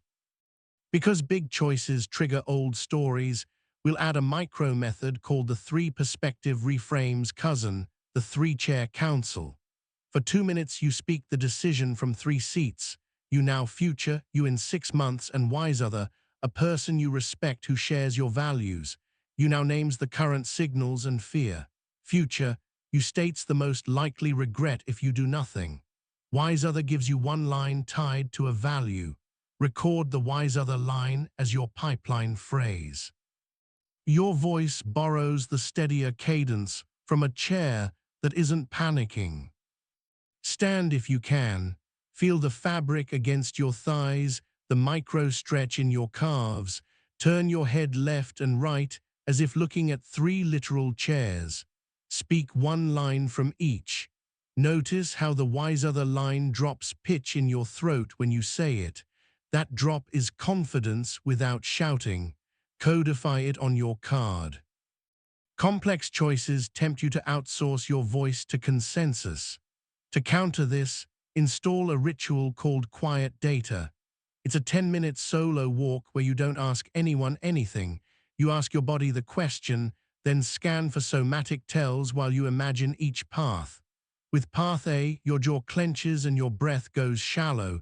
With path B, your shoulders drop and your belly softens. This isn't mysticism. It's a read on the cost of each story your body will have to live. You still run Docket and pipeline, then you weigh quiet data as one vote. Your inner voice learns to respect its own instruments, not just other people's dashboards. Sensory beat. Feel the exact cool edge of air on your upper lip. Listen for the quietest sound in your room, a fan's hum, distant traffic, a bird. Place your palm over your sternum for 2 breaths and let your exhale last longer than your inhale. Whisper, author. You are the awareness, not the emotion. The author, not only the character. Authors choose themes. Decisions are how themes land in real life. Let's animate all of this with a relationship scene, because intimacy is where self-talk often breaks. Layla and Rowan had spent months circling the same choice: move to a cheaper city near family or stay where their careers felt hot. Every conversation turned into "you care more about" sentences that bruised. They took a Saturday and ran the pipeline together. Name, family, creative work, health. Narrow for the move, health first for Layla, creative work first for Rowan, family second for both. Phrase for this week: to honor health, we'll trial a 4-week remote month from the cheaper city. They built a Docket, state, do we sign a 1-year lease there? Show, yes, help with childcare, lower stress, no, distance from mentors, reduced spontaneity, shrink, trial month, co-work 2 days a week, weekly counsel with wise other couple, set, email landlords by Tuesday, ask bosses Monday about remote. They moved the fight from identity to experiment. On week 3 of the trial, they recorded quiet data. Both slept deeper, arguments shrank, creativity returned. They signed a 1-year lease without tasting either triumphalism or defeat. Their inner voices learned a tone: we can test what we fear. That sentence travels. Some choices are not between good and bad, but between 2 goods. The narrator loves to assign moral weight when none is needed. For that, add the equal good acknowledgement, a 1-sentence preface: both paths honor values. I'm choosing the one I can steward better right now. Speak it before you decide. Your body hears it and releases the need to denigrate the path not taken. Releasing denigration preserves energy for stewardship. A founder's story under white lights. Nico had to cut a product line that wasn't failing but was splitting focus. The inner monologue sharpened into blame and eulogy. He walked, ran quiet data, and wrote the equal good line. Then he ran the Docket with his team. They shrunk by offering a year of security updates for legacy users and a graceful off-ramp. He set the next step: tell customers Friday, post an open-source tool. The voice that used to say coward said steward. A steward is a word that changes chemistry. To prevent decision fatigue from eroding tone, you'll add the noon no choose. Between 12 and 2 p.m., you avoid making irreversible decisions. You can prep, draft, and gather, but you don't commit. The window is notorious for blood sugar dips and social distractions. Your voice will try to sound decisive then, it's often just hungry. Place an apple or water near your docket pad. Eat or sip. Decide at 2:30. It will feel like weakness the first week. It will feel like discipline the second. Take a breath. Notice the tongue resting softer, the jaw less armored. Rub your thumb against your index finger and feel the fingerprint ridges. This tactile attention escorts you back to the body when the mind wants to sprint ahead. Because decisions invite imagined futures, we'll borrow a visualization called the future postcard. Write a 90-day postcard from future, you to now, you as if the chosen path has unfolded with ordinary bumps. Describe one struggle, one adaptation, one small joy. End with one sentence of advice you wish you'd had at the start. Read it before you run Docket. The postcard isn't law, it's lens. The sentence of advice becomes a pipeline phrase you can speak aloud at the doorway to the meeting. Your inner voice loves pictures. Give it one you can carry. A story from a quiet bus ride with rain on windows. Juniper debated taking a lateral move to a team with better mentorship. She wrote the postcard. 3 weeks in, imposter syndrome flared. You used the editor's chair and asked 2 questions in stand-up. At week 7, you felt the first belonging when Sarah quoted your doc. Advice line, ask for the constraints on day 2. She read it, ran the docket, and asked for a trial period. The tone of her voice in the offer call shifted from "please pick me" to "help me serve." That tone changes outcomes because it changes you. You can combine pipeline and docket with one last micro-protocol called the Red Team Whisper. Before finalizing, you whisper, "What would make this wrong?" and write one fail case. You then adjust your set step to test that exact failure quickly. If you're choosing to launch a course, the Red Team Whisper might say, "No one wants this format." You set a pre-registration email to prove or disprove in 48 hours. Whispering lets you ask the hard question without spinning. It's a permission slip to be honest without drama. Check your surroundings again. Light temperature, blue, amber, gray, smallest sound, fan, fridge, outside, rush. Air at the upper lip, cool, one longer exhale. Identity cue lands here with more gravity than ever. You are the awareness, not the emotion, the author, not only the character. Characters suffer choices. Authors stage them. Let's close with a practice you can run in 7 minutes today. Pick a live decision. Run pipeline, name, narrow, phrase, speak the phrase aloud until it lives in your chest. Run docket, state your question, show 3 receipts each side from the last 30 days, shrink to a reversible version, set one time-stamped action. Walk for 90 seconds and gather quiet data. Write one future postcard line of advice. Whisper the Red Team question and test a fail case fast. Then do your set action. When action lands, listen for the faint internal click. That click is your nervous system filing, "I can be decisive without being a bully." File it in your evidence ledger tonight with a sentence that begins, "Chose with a valve, not a verdict." Your voice will not become a prophet. It will become a planner that knows your values and your limits. On days when everything is fog, your pipeline phrase will be the only beam. On days when you want to outsource your life to a pole, your docket will hand you back your pen. The flavor of your days will shift from anxious anticipation to credible commitment. That credibility is what you've been after from the start. Confidence is just credibility over time. As you stand or settle, place a hand on your sternum. Feel the warmth. Feel the weight of your other hand in your lap. Whisper the cue one more time. You are the awareness, not the emotion, the author, not only the character. Authors align sentences with values. Authors write dockets, run tests, and accept weather. And when they choose in a tone that they can live with in the quiet after. Some days your inner voice isn't undone by fear, it's bent by performance. You sell a version of yourself you think people will buy, polished, tireless, unbothered, and your narrator learns the habit of spin. Spin doesn't just tire you, it makes your self-talk slippery. When your words to others are padded, your words to yourself get padded too, and padded words don't move heavy things.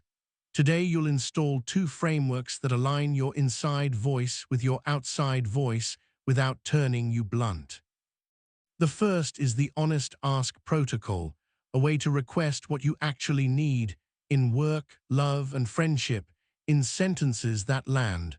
The second is the Repair Loop, a 4-step method for cleaning up after you miss the mark so your narrator doesn't have to carry secret debt. Together, they train your voice to trade charm for clarity and guilt for responsibility. This is not about confessionals. It's about speaking in a tone you can live with at 2 a.m. Arrive in your body. Feel the exact temperature at your nostrils, cool in, warm out. Let your jaw unhook until a blueberry could rest between your molars. Sense the weight where your hips meet the seat and the faint stretch at the back of your neck if you lengthen by 1 centimeter. 1-4-4-6 breath. This micro-arrival is your microphone check. Without it, you'll improvise to impress rather than speak to be understood. Your amygdala loves applause. Your prefrontal cortex prefers agreements. We're here to serve the part of you that builds agreements. The Honest Ask Protocol runs in 3 moves with names easy to remember under heat. Aim, ask, anchor. Aim clarifies the smallest true outcome you want, stated so plainly a stranger could point to it. Ask is the exact sentence you'll say in one breath with a verb and a boundary. Anchor is a sensory cue you'll pair to steady your body while you deliver it, thumb to forefinger, palm to sternum, or a deliberate exhale. The aim prevents vague pleading. The ask prevents hedging. The anchor prevents your mouth from outrunning your lungs. You can draft an honest ask in 30 seconds. Write aim and finish it with 1 line. Get 2 hours of uninterrupted time from 2-4 p.m. or confirm Friday scope is a not A plus B, then write ask. As a sentence you could speak to a real person. Could you hold questions until 4 p.m.? I'll send an update then. Or to protect Friday, can we lock her and move B to next sprint? Finally, write anchor and pick your cue. In the room, deliver with your cue active. Your inner voice will want to add sugar. Don't. Sweeten with warmth after the verb lands. An office story. Mari, a designer, kept doing one more tweak for a stakeholder who smiled like a summer ad and doubled scope like a storm.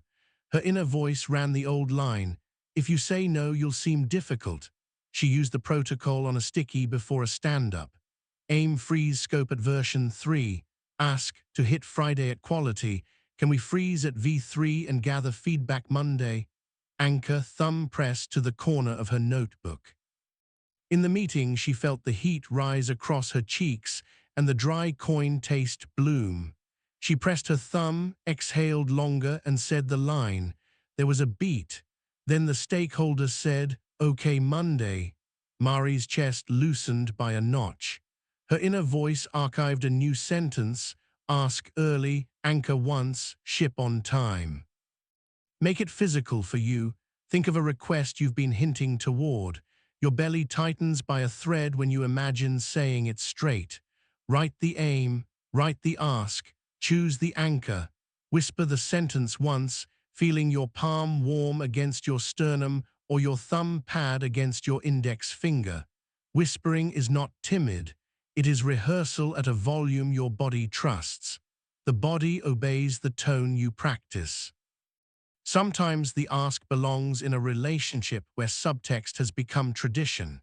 Here the protocol needs an adapter called the to-win frame. You add a line that names the win for them, and the win for you in 10 words each. Win for you, clear plan by Friday. Win for me, focus 2-4. Or with a partner, win for you, quiet morning to think. Win for me, clean kitchen by noon. The 2-win frame tells nervous systems there is no hidden knife. When people hear wins, they lower shields. Lower shields, let clean verbs enter. A kitchen table anecdote. Ren and Alex kept colliding at 7 p.m. over dishes and emails. Ren tried the honest ask with 2-win, aim 30 minutes of uninterrupted cleanup together.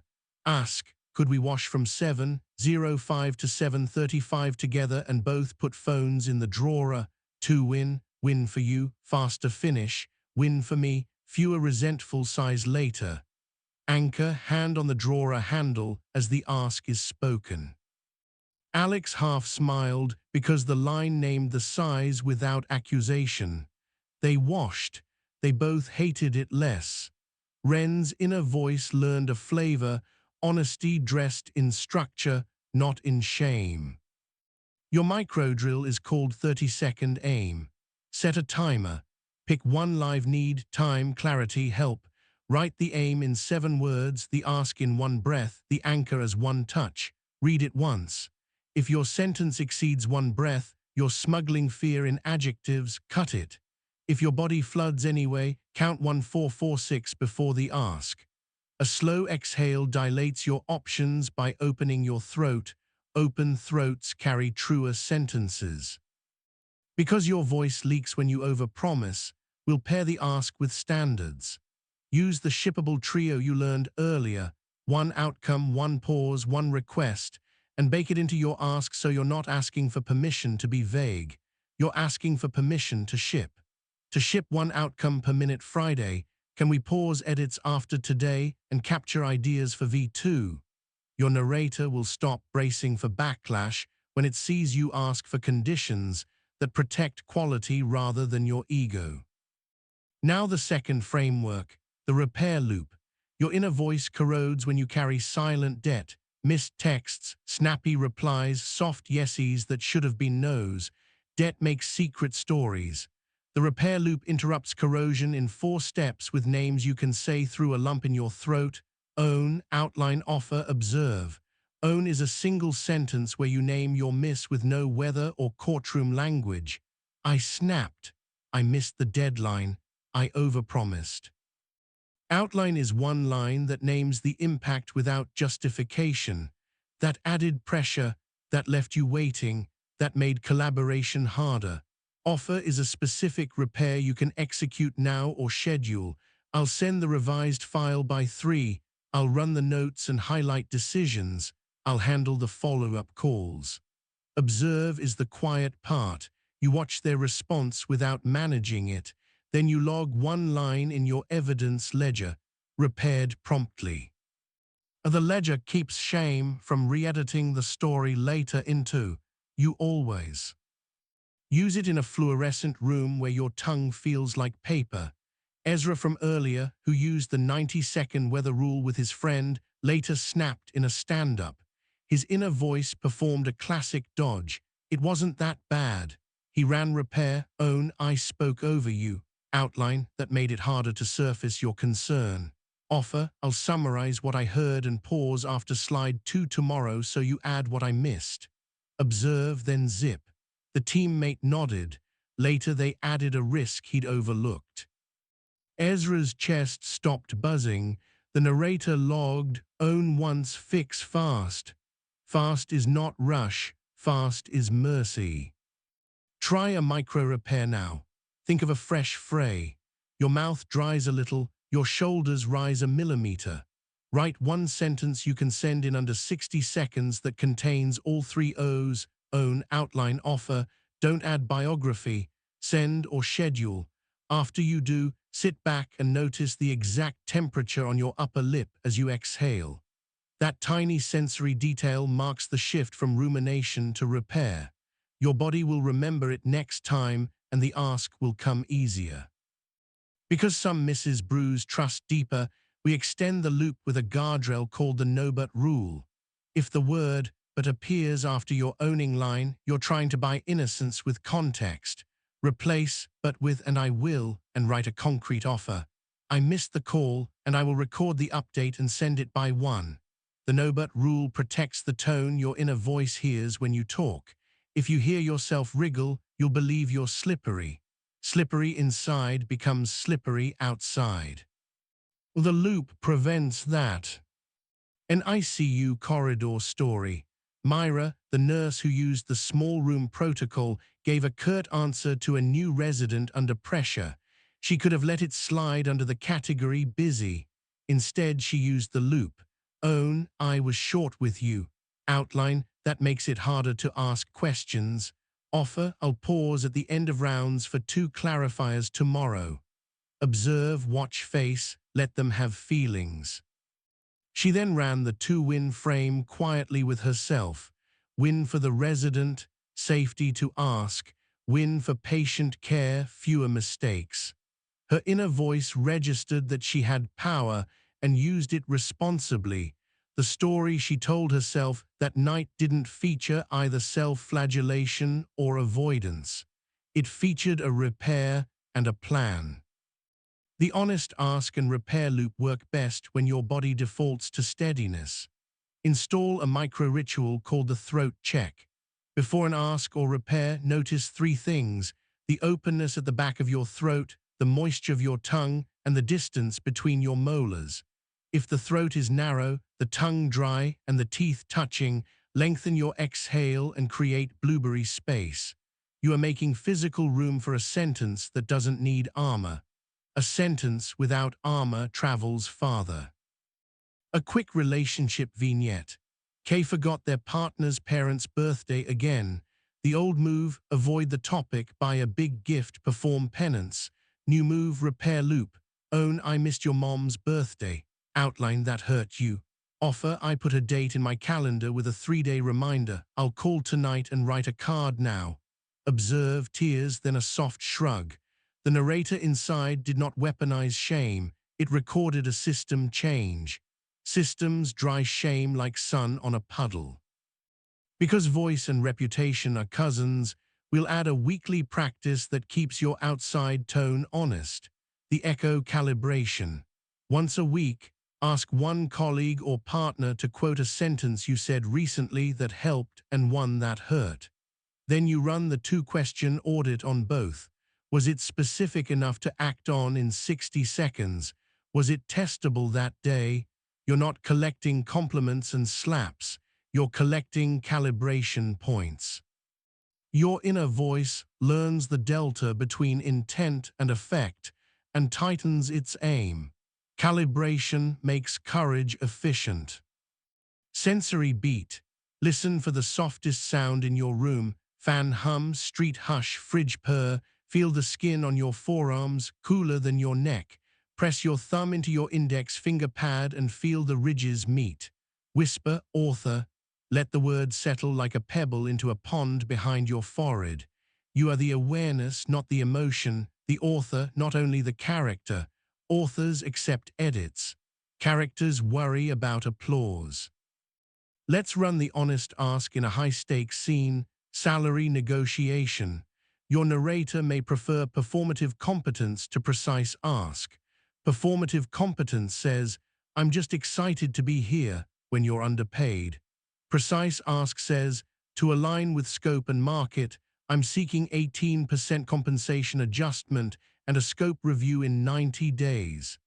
Aim, comp, align, ask 1 sentence, anchor, palm on table edge and a slow exhale. Add a 2-win frame if needed. Win for you, retention and clear targets. Win for me, focus and runway. If the reply is not now, run repair on tone. If you get hot, then run the docket from last session on your options. Your inner voice will begin to speak to you the way you just spoke to them. Factual, forward, firm. An entrepreneurial story with fluorescent coworking light and stale granola bars. B, a freelancer, wrote proposals that read like apologetic poems. We wrote honest asks right into her proposals. Aim, clarify deliverable and timeline. Ask, To deliver X by Y, I'll need Z access by Friday and a 40% deposit on kickoff. Anchor hand on keyboard, exhale. Response rate didn't plummet, ghosting did. Her ledger gained a new line, clarity filters clients. Her inner narrator stopped calling her lucky when chosen and started calling her selective with fit.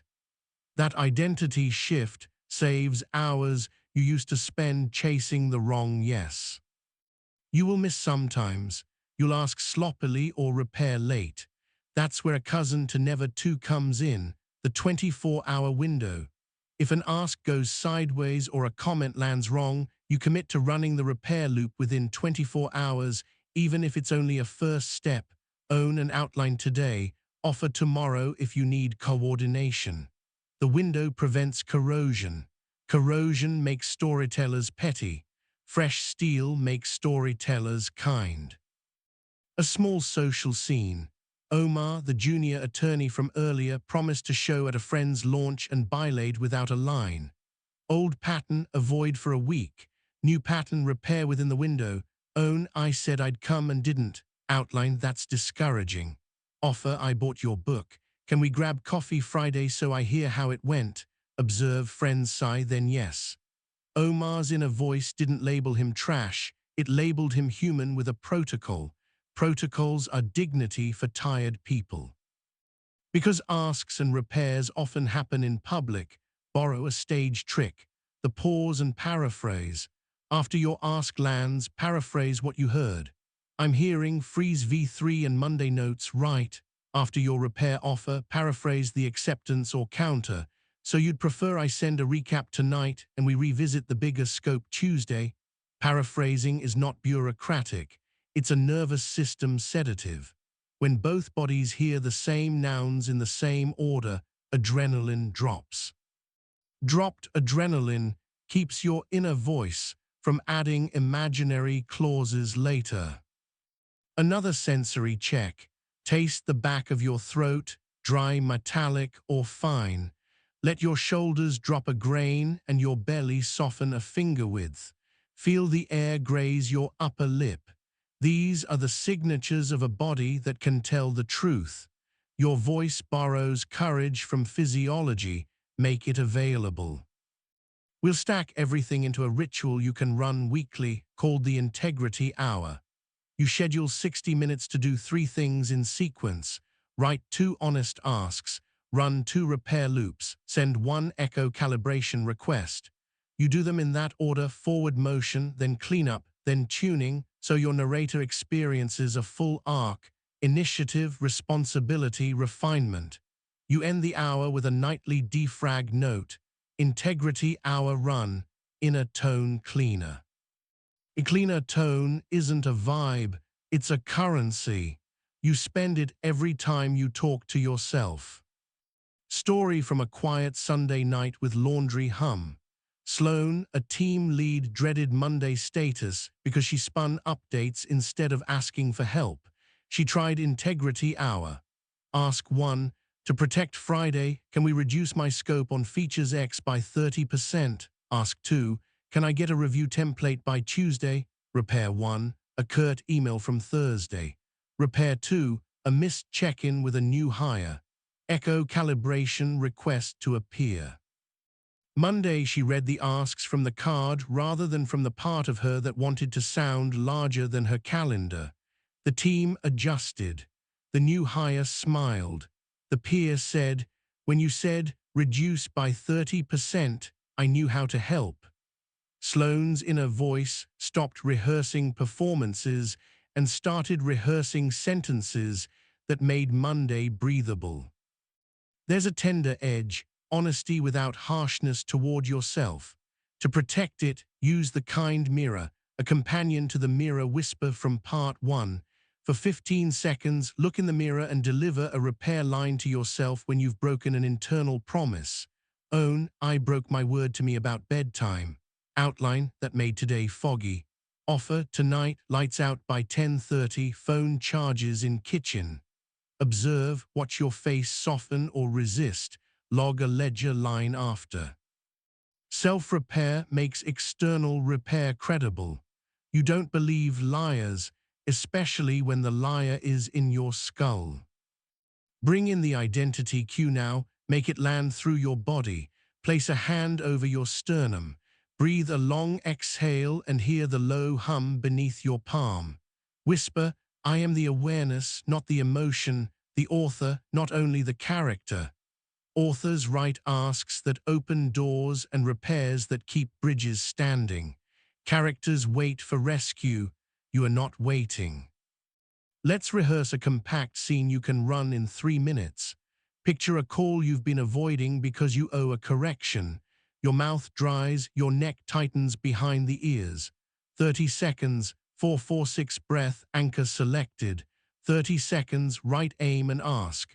30 seconds, write own, outline, offer.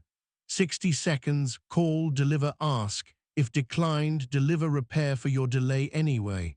30 seconds, paraphrase what you heard. That's 3 minutes. After, pour water and feel it ribbon down your throat. The swallow is your period. Your inner voice will hear the punctuation and stop adding clauses you don't need. When you align asks and repairs with standards, your reputation changes inch by inch and your self-respect catches up. People stop guessing what you want. You stop apologizing for wanting anything. The voice inside that used to bargain now bargains less because it trusts the person who talks with its mouth. That trust is worth more than any performance. It lets you walk into rooms with your lungs full. A final story to weld the methods to your memory. Yara, a senior IC, had a pattern: say yes to quick peer review, then panic at midnight. She ran the honest ask. I can give 9 minutes at 4:40. If you need deeper review, I can do 30 Thursday. When she still overreached 1 week later and missed a note, she ran repair within the window. Own, I missed yesterday's review. Outline, that slowed you. Offer, I'm sending a checklist I use so you can run a self-check now. Thursday I'll give 30. She paraphrased the acceptance and logged a ledger line. Ask clear, repair clean. 2 weeks later, the late-night panic did arrive. There was no debt to hide. The narrator slept.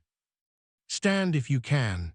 Feel fabric against your calves, the mild stretch in your ankles, the soft weight of air on your cheeks. Listen for the room's smallest sound and let it anchor you. Hold your thumb to your forefinger and imagine a door. On one side, old spin, on the other, clean verbs. Step. Your voice will follow the foot that moves. When it speaks next, let it choose the smallest true word that moves reality an inch. Keep the protocol on a card. Aim, ask, anchor. Keep the loop on another. Own, outline, offer, observe. Keep the two-win frame in your pocket for brittle moments. Keep the no-but rule taped where you type. Keep the pause and paraphrase handy when adrenaline wants to race. And keep the integrity hour on your calendar like a standing date with the version of you who is already calmer. That version of you exists. You meet them each time your mouth says a sentence your chest can support at midnight. You don't need more charm. You need sentences that hold weight when you're tired and words that can carry both care and consequence. Ask with a verb, repair with a plan, paraphrase to land together, calibrate weekly. Your voice will start sounding less like a performance and more like a promise you keep. You are the awareness, not the emotion, the author, not only the character. Authors don't hide behind polish. They tell the truth in breathable units and clean up with speed. Do that for a week and your rooms will feel different. Do it for a month and your reputation will. Do it for a season and your narrator will relax into the steady baritone of someone who knows how to move a day with words. You've gathered cards, loops, and ladders. You've edited tone mid-storm, repaired with speed, and asked for what you actually need. In this final session, you'll stitch everything into an identity, not a trick you remember, a temperament you inhabit.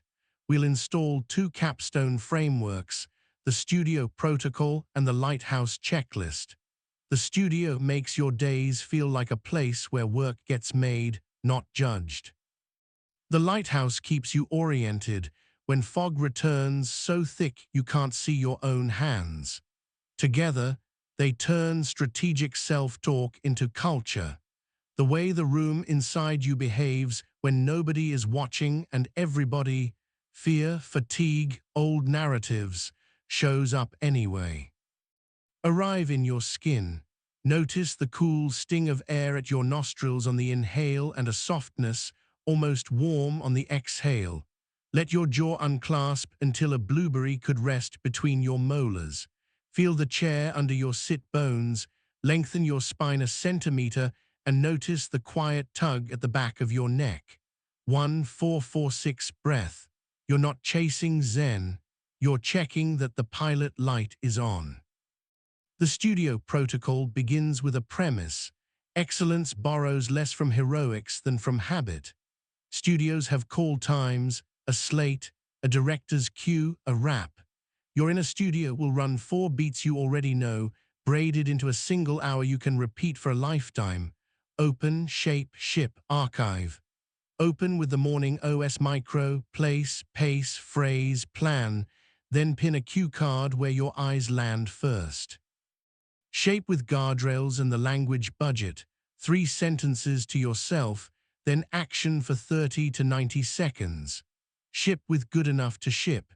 Check the trio, 1 clear outcome, 1 pause point, 1 request, and send the smallest viable artifact. Archive with the evidence ledger and a 1-line F2F if something bumped. Your narrator is no longer a critic floating above the floor. It's a floor manager with a clipboard. A studio scene to ground it. Nari, a brand strategist, rented a desk in a co-working space that smelled of lemon cleaner and stale coffee. She used to arrive late, doom scroll, and whip herself with work harder. Her new studio hour looked different. Open, feet on tile, 4-4-6 twice, move the deck by 1 slide, cue card. Mission, draft, slide 3, guardrail, no inbox, opening line, 1 claim, 1 proof. Shape, language budget, 3 lines, then the if, then coach for the midday wobble. Ship, check her trio, export draft, send to a peer with 1 ask. Archive, ledger line, slide 3 shipped, asked for constraint and a micro after F. Pattern, I stall when I search for perfect photo. Pivot, placeholder gray box first. Her chest didn't have to rise like a tide to prove she cared. The studio cared for her. After a week, her inner voice stopped saying, earn morning, and started saying, open the house. Pause and read the room you're in. Hear the faint hum, fridge, fan, a distant engine. Feel the fabric along your thighs. It's rougher on one side than the other. Taste the back of your throat and let moisture return as your tongue falls from your palate. These are small lights on the studio board. When they're on, your instructions can travel without static. The Lighthouse Checklist is for weather. Bad days don't ask permission, they roll in. A lighthouse doesn't chase boats, it works its list. Your list has 5 beams, breath, name, value, smallest, shelter. Breath is 1-4-4-6, then another if the exhale still catches. Name is the signal story split in a sentence. Signal, jaw tight, breath high, story, I'm failing. Value is the live value you installed in the values to voice pipeline to honor steadiness today. Smallest is the focus ladder rung, 1 minute, 3 or 5, and the exact action that fits. Title slide, 3 bullets, messy paragraph. Shelter is your environment cue that will make the next 10 minutes kinder. Headphones, door sign, small room protocol, or the gate and weather pair. 5 beams, 1 rotation. The point is not to feel better. The point is to stay seen by yourself when fog tries to erase you. Watch it on a day with rain bruising the window. Amina, a social worker, walked into a case pile high enough to bend her posture. Old voice, You will fail these people and it'll be your fault. Lighthouse on, breath, 446 twice. Name, signal cold hands, hot cheeks, story, apocalypse. Value, to honor presence today, smallest. 1 minute to title each file correctly. 3 minutes to write the first line of each case summary. Shelter door half closed, sign up, heads down, 10:00:11:30. 30 minutes later, the fog hadn't lifted, but the rocks were mapped. The phrase in her chest lost its prosecutorial hiss and dropped into a guide's baritone. Next file, next line. She didn't manufacture calm. She followed light. Your microdrill is 5 beams, 1 minute. Right now, whisper each beam and fill it. Breath, name, value, smallest, shelter. Keep your answers dull and specific. Breath 4-4-6. Name, tight throat, doom thought, value, focus, smallest, title, file, shelter, headphones on. Whispering matters. It sends a softer vibration through your chest and teaches your vagus nerve that instruction can arrive without threat. Because identities cement through ritual and relationship, we'll add a practice called the mentor relay. The fastest way to prove to yourself that you've changed is to teach a small piece and watch it land. Once a week, you'll pass one tool forward, cue card, 90-second, whether rule, honest ask, to a peer or mentee with a story of how it saved you for real.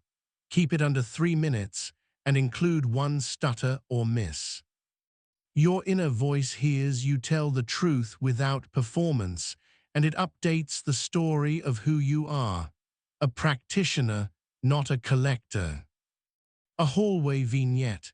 Diego, a mid-level engineer, shared the 2-question audit with an intern after bungling a demo. I asked 2 questions before I spoke this time. It saved the room. He admitted he forgot on slide 4 and recovered by pausing.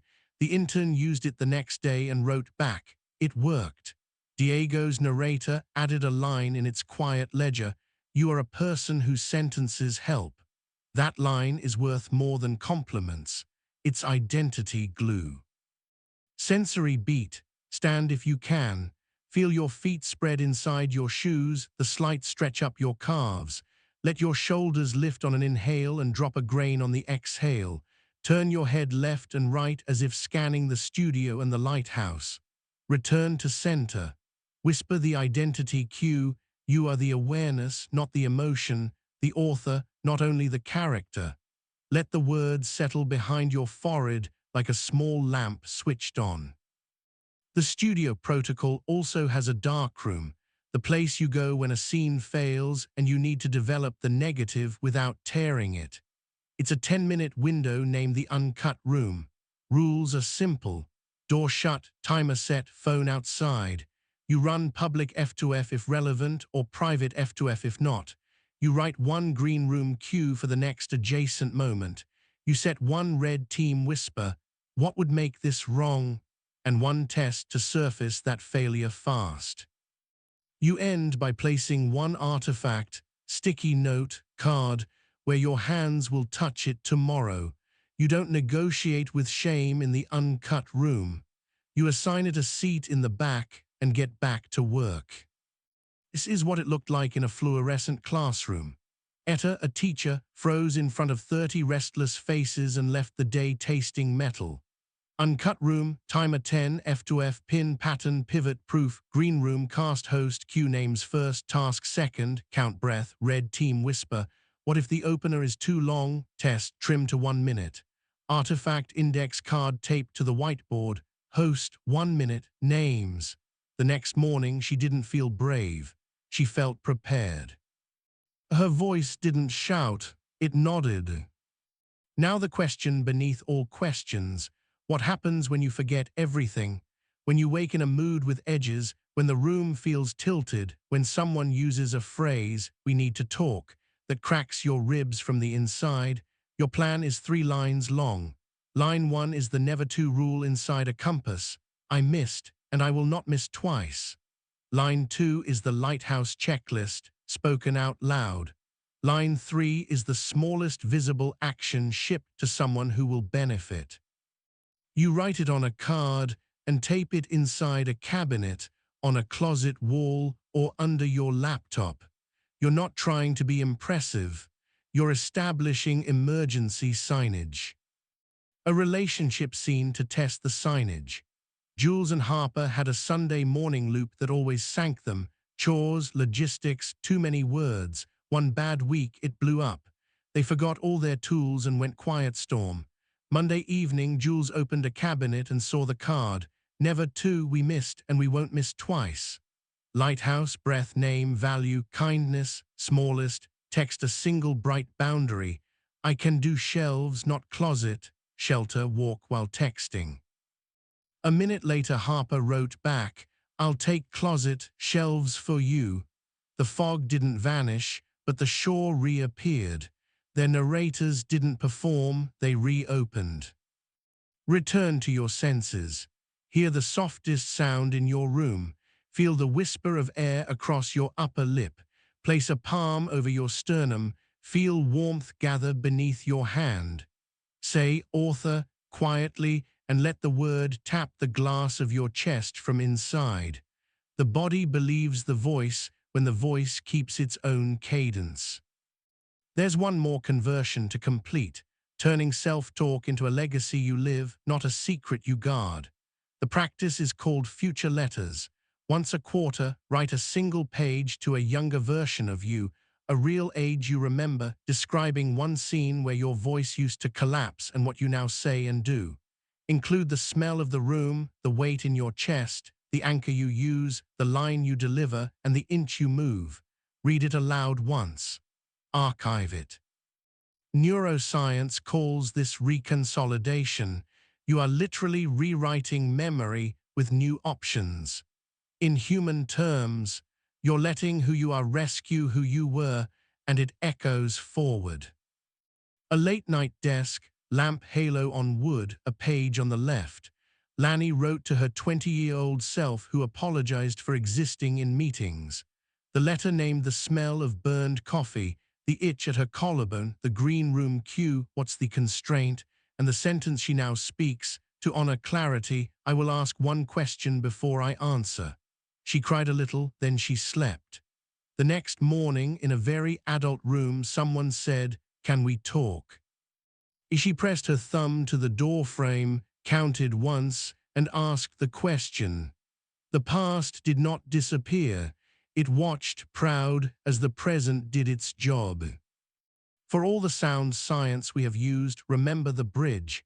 Physiology gives you room, language gives you grip, behavior gives you proof, repetition gives you identity. You have breathed, named, aimed, shipped, repaired, and archived. You have let jealousy point to values, criticism become craft, boundaries turn from guilt to stewardship. You have taught small pieces and watched them land. That is culture. The studio opens even when you're tired. The lighthouse turns even when nobody sees. Your inner voice speaks like the foreman of both. Give yourself one long exhale. Let your shoulders drop by a grain. Taste the air at the back of your throat and let saliva return. Feel your feet, wiggle your toes. Choose one sentence that will be your studio opening line tomorrow morning. Make it so small it's almost funny. Title first. Names then task. One claim, one proof.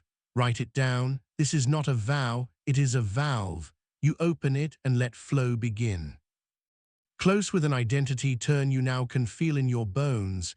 You are the awareness, not the emotion, the author, not only the character. Authors don't wait for favorable weather. They install lights and schedule call times. They set standards that tired bodies can honor. They write asks in verbs, repairs in plans, and dockets in minutes. They teach others quietly and let receipts accumulate. They don't bully themselves into excellence. They keep fidelity between word and deed until the voice in their chest believes them. You are that author. The studio is yours. The lighthouse is on. Walk into your days and make the simplest true thing you can make. Then archive the proof so tomorrow's voice has a place to stand.